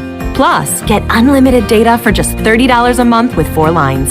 US Cellular, America's locally grown wireless. Terms apply. See uscellular.com for details. Now that life is returning to normal, we have found a lot of good things that came from the pandemic. One of them is not having to go to the wireless store anymore. The Cellular Warehouse team has been in the business of delivering phones to your home and office for 20 years. People found out about our free delivery service and love the ease of getting a new phone, tablet, or hotspot. Call Toby Williams today at 252-799-7051 so you can start experiencing the joy of never going to a wireless store again. Cellular Warehouse, your local U.S. Cellular authorized agent. The celebration is on. Save the date for Saturday, May 14th, as the town of Farmville celebrates 150 years with a black tie gala from 7 to 11 p.m. Music will be provided by the Raheem Walker Project, and dinner will be served. Tickets are $75 per person or $650 for a reserved table for 8. All proceeds benefit the Farmville Chamber of Commerce, and to purchase tickets, call 753-4671. Save the date and enjoy a night out on the town at the Farmville Black Tie Gala, Saturday, May 14th. Before you hit the road this travel season, be sure to get your tires inspected by the tire guys at Greenville Auto World. The Greenville Auto World service team sells all the top brands and economy tires if you need a new set. Need an oil change, state inspection, or AC repair? Greenville Auto World can work on any type of vehicle, and the monthly oil change special is only $29.99. Make an appointment now by calling 364-8730. For award-winning service, trust Greenville Auto World. Hey Greenville, Bagel Man here with some exciting news. We are now open for dinner. This is the first time ever for dinner in our 33 years. Our entire menu is available, plus some new sandwiches like the roast beef cheddar, the Italian sub, and the meatball parm. You can also get French fries and home fries as a side for any of your sandwiches. Order online for pickup or delivery, and don't forget about our great catering. We're available 7 days a week. We can deliver or you can pick it up. Bagel Man here. Hi, this is Brian Meador from East Carolina Athletics. You're listening to Pirate Radio, the voice of the Pirate Nation.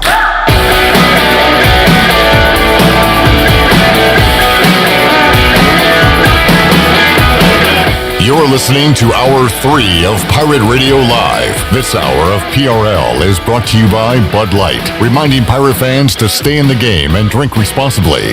Bud Light, the official beer of the ECU Pirates, and proudly distributed by Carolina Eagle Distributing since 1989. Now, back to the show. Welcome back. To get the business services that are right for your business today, contact the team of experienced local bankers at First Bank. The team includes bankers you can trust like Ashley Capps, Lee Watson, Bonner Latham, Chris Richards, Josh Houghton, and Heath Nesbitt. First Bank, together with their customers, they're creating a world where individuals and communities thrive. First Bank, located on Arlington Boulevard in Greenville. And congratulations to Brad Woodard of Farmville. Picked up a large 2-topping pizza courtesy of Domino's. Domino's of Greenville has 3 locations to take care of you. Every day, all 3 topping pizzas are only $7.99 each for carryout. And order online today at Domino's.com. Now let's head back into Pirate Radio Live. Here is Clip Brock. All righty. If you need some viewing to go along with your listening, turn your televisions, if you get the network, to MLB Network, because our friend Ariel Epstein, her show along with Matt Vasgersian, premiered at 5 o'clock today. It's on MLB TV. They're talking baseball, they're talking bets, and just really cool to see our buddy Ariel all the way up at MLB Network doing a show. Turn your stations. Turn on your station. Turn on your stations. Spinal. It's my back. In fact, Ariel asked, friend of the show, could she join us last Friday, and I'd forgotten that the Yankees had a day game, and she said, of course I would, but I'm going to Yankee Stadium with my grandpa. So we'll talk to her soon and get some prop bets. What a life she lives. She's living the dream right Speaking now. of the Yankees, they're going to be playing the Orioles this weekend. Wow. Yankees win. You don't say. Well, I was doing something different. Wow. Chandler was being a jerk. I was doing the Yankees. Oh, wait, the announcer. camera's not on me. Wow. Wait, hold on. Do it again. There's No, don't do it again. a bird just flew in the station. Y'all see that bird? Yeah, it was chirping all right. All right, Shirley, let's hear some of Mike Houston after the spring game, get his thoughts on it. We'll talk to Brian Bailey coming up in just a moment. But first, Mike Houston's comments following East Carolina tying whatever happened on Saturday. Mike Houston talked about it. Exciting finish right there. We got to kind of see how that whole thing worked out. But, great competition. I thought the defense, really was dominant throughout the first half. And, it really looked I say as good as we looked all spring defensively. So that's good to see from a defensive standpoint. Obviously not real happy with our offense in the first half, but the offense did respond in the second half, had a scoring drive there, and then put us down in a position right there to make the game interesting at the end. So. The way Mason played the second half, he just seemed to really kind of find a rhythm. Just your thoughts on it? Well, I thought he got a lot more comfortable out there. And that's the reason we wanted to get a lot of snaps today. Is this is as close as we can get to a game setting for him, and we've saw just so much more maturity from him, and just that relaxing out on the field this spring. And obviously one thing that stood out to me was just his athleticism in the pocket. His ability to avoid the rush and extend plays, and certainly he runs well enough to hurt you with his legs once he gets outside the pocket, as well as throws pretty well on the run. Obviously, the offense and defense kind of knows what each other has at this point. Oh, yeah. Did you allow the coordinators to throw any little kinks in there? Well, I mean, they know each other about as well as you can. I mean, the defense. They know every call and everything. So the offense, both of them tried to mix it up a little bit, but there's only so much you can do. You've gone against each other for 15 days now, so you know each other about as well as you can. Do you think this has been the best spring ball you've had since you've been here? Oh, no doubt. I mean, I made our defensive coaches watch the 2019 spring game about a week ago, which that game there was no defense at all, and just the thing that stood out was just the speed and the physicality that you play with now versus what was absent then. And so I just think the experience coming back, the kids know how to work, know how to compete, and I think that that's the reason you kind of see them able to operate the way they were today. As well as Mason played and as much confidence as you started to gain in him, what does it mean to the program to have a kid like Holton decide to come back and use that extra year and be back with you guys again? Well, there's no substitution for experience, and Holton's a great player, but he's also a very experienced player. And the thing that you guys haven't seen all spring is just, I think, his command of the complete offense, and then he's throwing the ball with so much more zip this spring than he has in the past. He's trimmed down, he's running much better, but just when he walks out there, he's able to get everybody set. A couple times today we weren't in the right formation offensively with some of the younger quarterbacks because it's just there's so much out there. With Holton, he's like having a coach on the field. So certainly he means a lot to our team. He means a lot to that room. He's been a great mentor to Mason and Ryan, and he will continue. I've told him his job is to lead our team, and his job is to make sure that those young guys are ready for when he's gone. Coach, was Mason going against the first or second defense or a mix? Or it's a mix. I started pulling a few of the guys at halftime, and then by the third quarter, all the starters were out. Or by the fourth quarter, all the starters were out. You guys ended a tie. Well, I don't know. I'm telling you. You had 15 seconds left, so you should have been able to get a play off and kill it.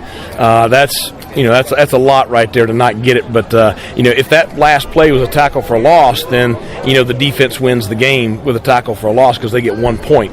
So we're going to have to review that when we get inside. Certainly, the defensive kids they were pretty critical of that last deal there at the end. Is there a ruling on the field on that play that would have to be? The ruling on the field, I don't know because they never just spot the ball. Because that's kind of what the guys are going by upstairs is where's the box at. But so since they didn't spot the ball, we need to look at it on film to see who the winner was. If it is a tie, who gets the winner? I may feed them all beanie weenies. Coach, the ring ceremony there, special moment, icing on the cake to spring ball. Let's talk about that. Just icing on a cake to 2021 season. I think that's it. And certainly, the guys, they earned these, okay? And I know we didn't win a bowl game. I understand that. But, that's not the kids' fault. They were prepared to win it, I promise you. They had a week of practice that I felt like we were going to go out and we were going to light it up offensively. We were on it offensively all week in practice. And so, from where this program was 3 years ago when we walked in here to where these kids have brought it now, they deserve to have something to celebrate last season. All right, there is Mike Houston, and Troy mentioned it earlier. Seems like he's in the best mood he's been in a while, especially during spring. And man, everything just sounds so positive right now. Sounds like a great, productive spring for this East Carolina football team, and wraps it up with a ring ceremony, rewarding the guys for what happened last season, and also getting ready for the 2022 football campaign. All right, let's take another break. We'll come back. Brian Bailey will join us when we return. We'll talk more spring football, a little baseball, and have more for you on Pirate Radio Live. Back with you on a Monday after this.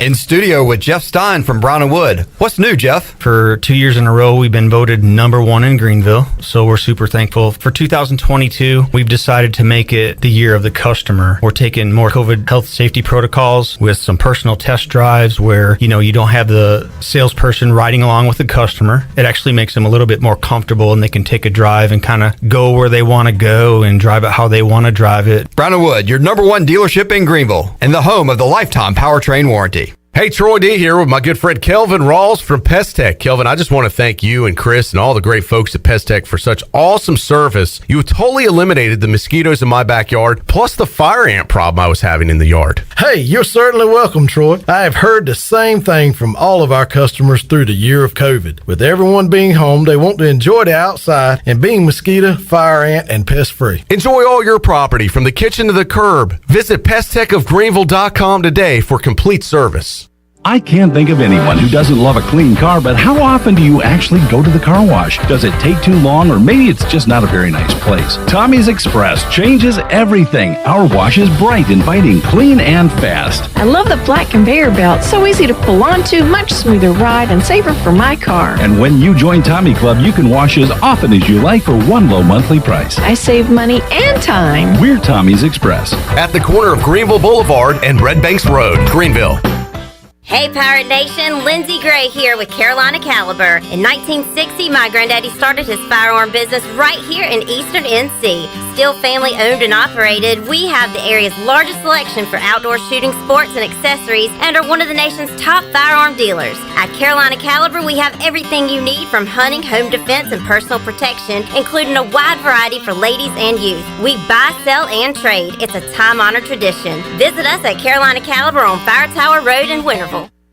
Winslow's Deli and Tavern has a new look, along with a great lunch and dinner menu. Open Tuesday through Sunday for lunch and dinner, plus brunch starting at 10:30 on Sundays. Winslow's is located on 5th Street beside the State Theater and features daily drink specials with 2 outdoor patios perfect for this warmer weather. Follow Winslow's on Facebook and Instagram for special events and daily specials. Winslow's Deli and Tavern on 5th Street in Greenville.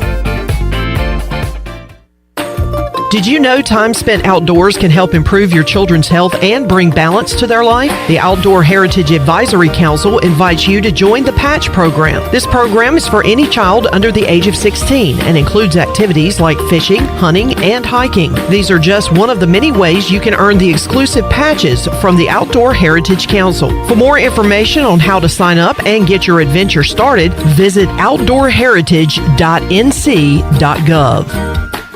Life insurance is one of those subjects that make people want to change the subject, rather than admit they probably don't have enough. That's why State Farm agent Timothy Sawyer focuses on how the benefits of life insurance actually live on by asking people to think in terms of life without having to sell the house insurance or life without having to give up the college insurance. Find out how the benefits of life insurance can live on for your family. Call State Farm agent Timothy Sawyer here in Greenville today at 493-0002 and put the life back in life insurance. This is Mark Washington with Max Sports Performance at Max Fitness. Our facility has reopened and is following all safety protocols. The best thing you can do to strengthen your immune system is, of course, to work out and exercise on a regular basis. I can assist you as your performance coach. You can also enjoy the benefits of a private facility. Avoid the crowds and work out at Max Fitness. Now is the time to get healthy. Max Fitness, just off Highway 43 in the old Ace Hardware building behind Speedway in Greenville. Call me, Mark Washington, 902-4877. This is Zach Agnos, and you're listening to Pirate Radio, the voice of the Pirate Nation.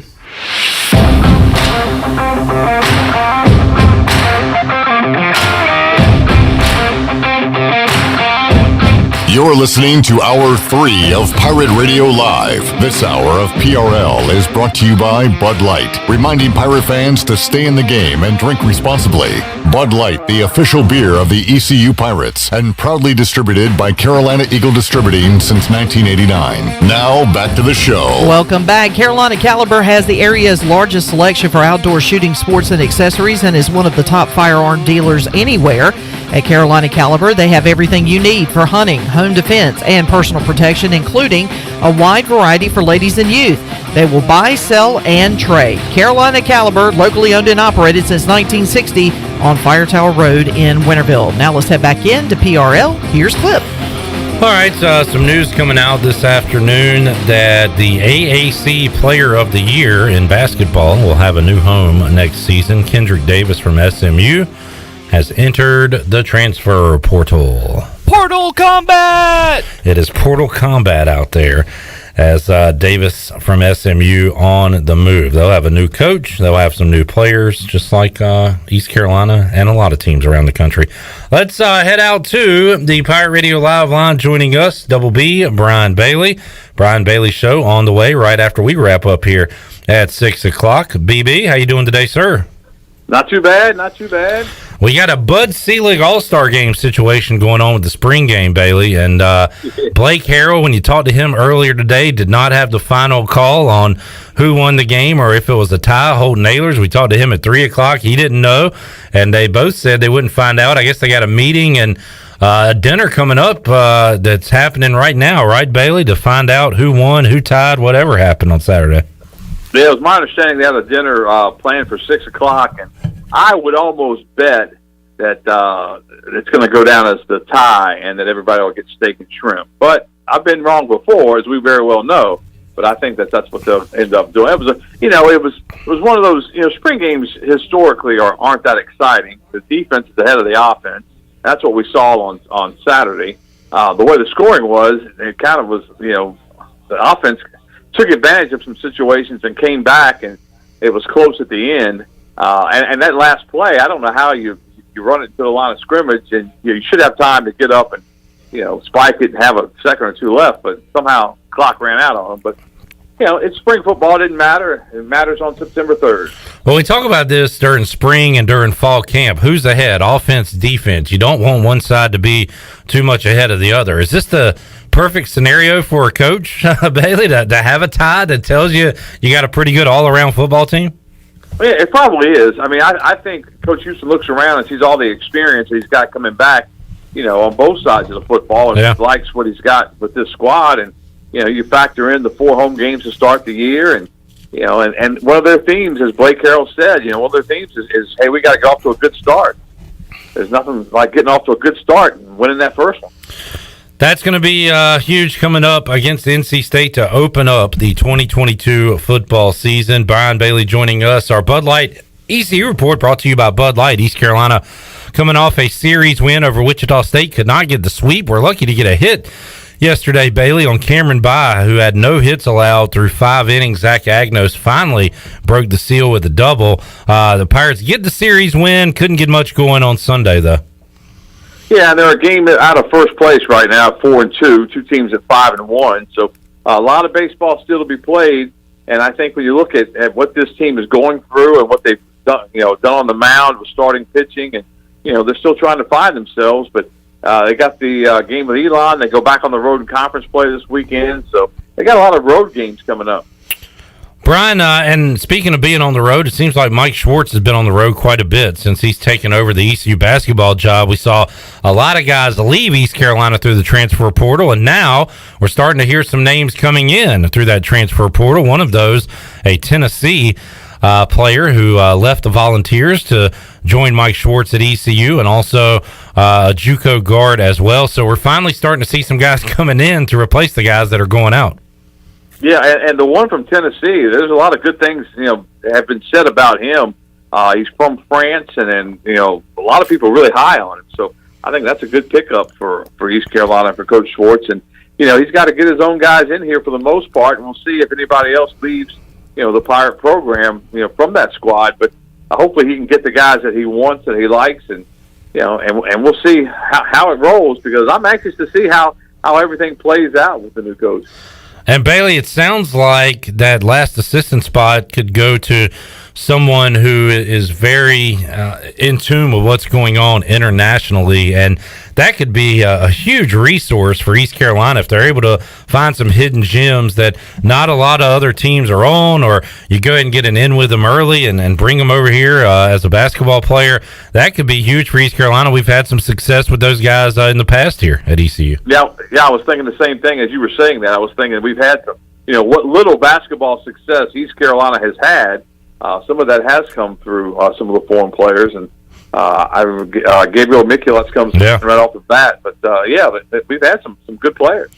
Brian Bailey joining us on the Pirate Radio Live line. BB, are you? You say every year you're going to be a better baseball fan. Have you watched any Cubs games so far this year? I quoted you the other day and said the same thing. I tell Clint Brock every year. I did watch. I watched opening day for the Cubs. They got rained out on Friday. And then I listened to some on Saturday, and then watched a little bit on Sunday. So I've had a chance to watch a little bit of it. I want to watch some of the other teams, and the way I'm looking at it now, with all the former Cubs that won the World Series in 2016, playing for different teams now, I get a chance, with Chris Bryant with the Rockies, and Rizzo, the Yankees, and so I get a chance to see some of those guys on different teams. I think that'll help too. I was talking to Tony Dunn on Friday. In fact, I meant to ask you while you were here on Friday about the Cubs, because Tony is he's a Cubs fan because he liked watching Harry Carey, growing up, and just became a fan that way. And we looked at the Cubs lineup, and he knew Jason Hayward and I think Hap, and that was it. Like I don't know what the Cubs are doing this year, if they're in a rebuild mode, but they have a lineup where I have not heard of a bunch of guys. They got that new foreign import that I saw hit a home run yesterday. That's supposed to be a big deal, so maybe he'll be your star. I hope so. And you're right. I look down the lineup as well. I know more Cubs from other teams than I do Cubs on the Cubs team. So, and it all comes down to pitching later on. But all was it? Spring hope's eternal, or all hope spring eternal, or whatever the saying goes. In the spring, you can't. In April, you're still a couple games out of first place, but the Cubs are usually out of it by mid-May, so they can stick around for a little bit longer. Just went final, saw the Guardians knock off the Royals. Good. Have you had any mess-ups saying, I know you're going to screw up Commanders and call them Commodores, maybe on purpose on one of your broadcasts this fall? I may screw up the Commodores and call them Commanders. I hope that's what happens. But Guardians is going to be tough for you, Bailey, when you're doing highlights on, weeknights. Yeah, because the first thing when you say Cleveland, you say Indians, you call them the Tribe. Yeah, now it's the Guardians, and do you call them the Guide? the Guide. There you go, the Guide. Will you guys be out at Granger Stadium coming up Tuesday night? Yes, we will. It'll be opening night, and we've always the last several years made a big deal out of opening night. So we send a news crew down there for noon, and they go live at noon, and we all pile in a car and head down there, and we go live with our newscast and our sportscast at 5 and 6, and I'll obviously cover the game for opening night. But, yeah, it's going to be a big night at the historic Ranger Stadium. The Down East Wood Ducks, I took it on the chin this weekend, swept by the Carolina Mudcats, but they've got the Kannapolis Cannonballers coming to town. Oh, yeah. They got the logo with the guy with the mustache. They got cool hats. So I'm a fan. Very cool. Yeah. All right. Great chat with Blake Harrell. If you missed it earlier, you can check it out. 6 o'clock, Brian Bailey talking ECU defense with Coach Blake Harrell. And, man, what a turnaround this defense has been since he walked in the door, Bailey. It really has. And when you get a guy like that who obviously knows what he's doing, he's turned the defense around. The defense went, they were a liability for so long, and now they're certainly an asset. And, just sitting around chatting with him, I mean, that interview could have gone 3 hours, I think, because he's just such a good guy and fun to talk to, laughs about stuff and doesn't take himself real seriously, but, he knows he's got a job to do. I think he enjoys working with Coach Houston, but he also enjoys Greenville, and, he just loves it here, loves Dowdy Ficklen Stadium, and just wants to see this program succeed, and he wants to do his part. Bailey, appreciate your time today. Looking forward to Brian Bailey's show coming up in about 6 minutes, and we'll talk to you again soon, man. Sounds good. Take care. BB, Brian Bailey joining us on a Monday edition of Pirate Radio Live. Let's take our final time out. We'll come back. Get ready to wrap things up here on a Monday. Have more for you after this.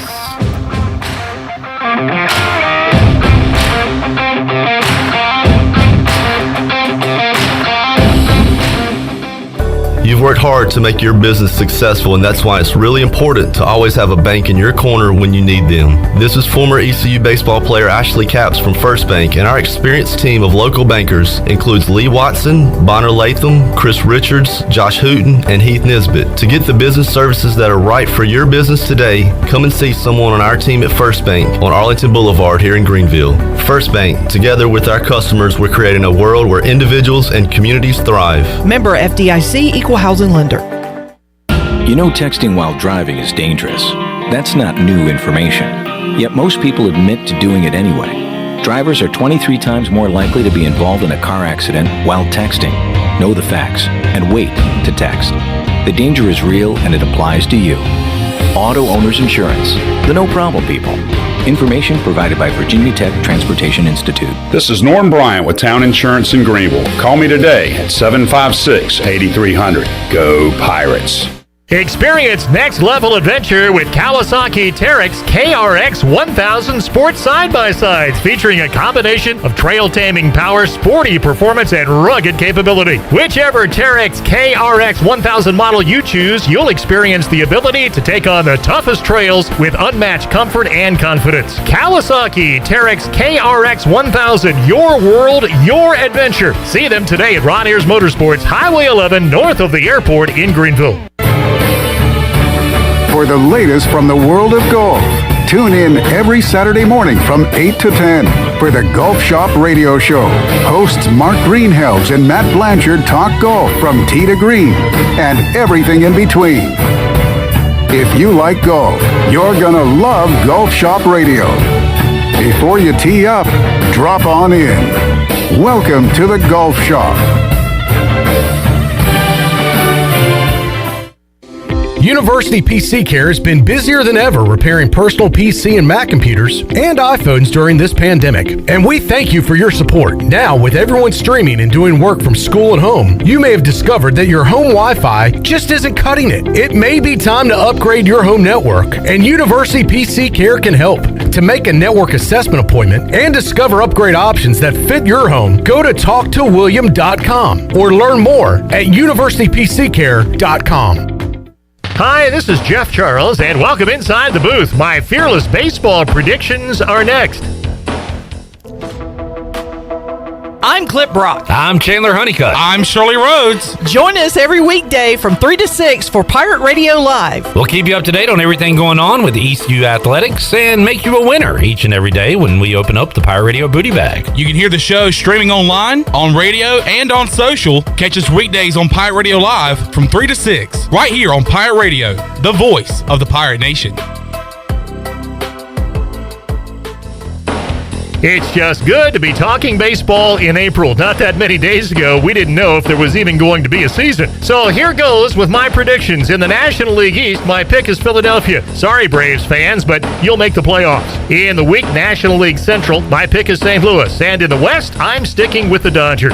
In the American League, let's go up north and take the Toronto Blue Jays. In the American League Central, it's the White Sox all the way. They should dominate a weak division. And out west, it's Dusty Baker's Astros. I like the White Sox to win the American League pennant and beat the National League Dodgers in the World Series. Take that, Cubs fans. Sox manager Tony La Russa will be 78 years old in October when he brings the championship to the South Side. Come on back again next time and we'll visit inside the booth. Pirate Radio. We're going to be bigger, faster, stronger, and older. That's always a good combination. The voice of the Pirate Nation.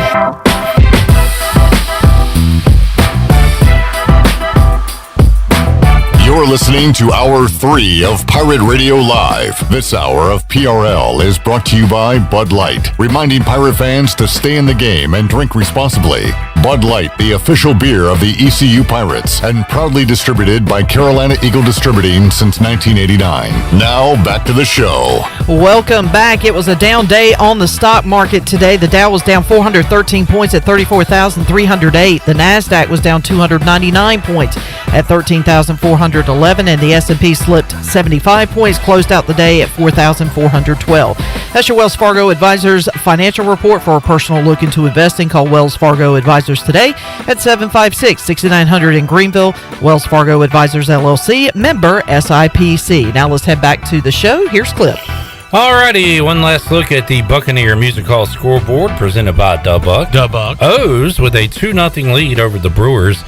In the 7th inning, Orioles looking for win number 1 on the year. Rockies and Rangers tied at 1. In the 5th inning, it is the Tigers 1, Red Sox 0.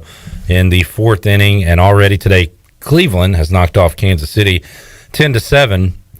My Braves take on Chandler's Nats coming up 7:20 tonight. Blue Jays and Yankees, I want to check that one out too, coming up in the Bronx tonight at 7:05. Thanks for tuning in to Pirate Radio Live today. We'll be back with you with a lot more on Tuesday. Steve and I go hoist the colors. We'll do our weekly look at ECU football, baseball, and want to talk some hoops with IGO. Get to know some of these new guys coming in to join Mike Schwartz in year 1 of his tenure at East Carolina. Got that and a lot more on the way on a Tuesday edition of Pirate Radio Live. For Shirley Rhodes, Chandler Honeycutt, CJ Schaefer, I am Clip Brock. We'll talk to you then. So long, everybody. Thanks for listening to Pirate Radio Live, an exclusive presentation of the voice of the Pirate Nation. This is Pirate Radio, WGHB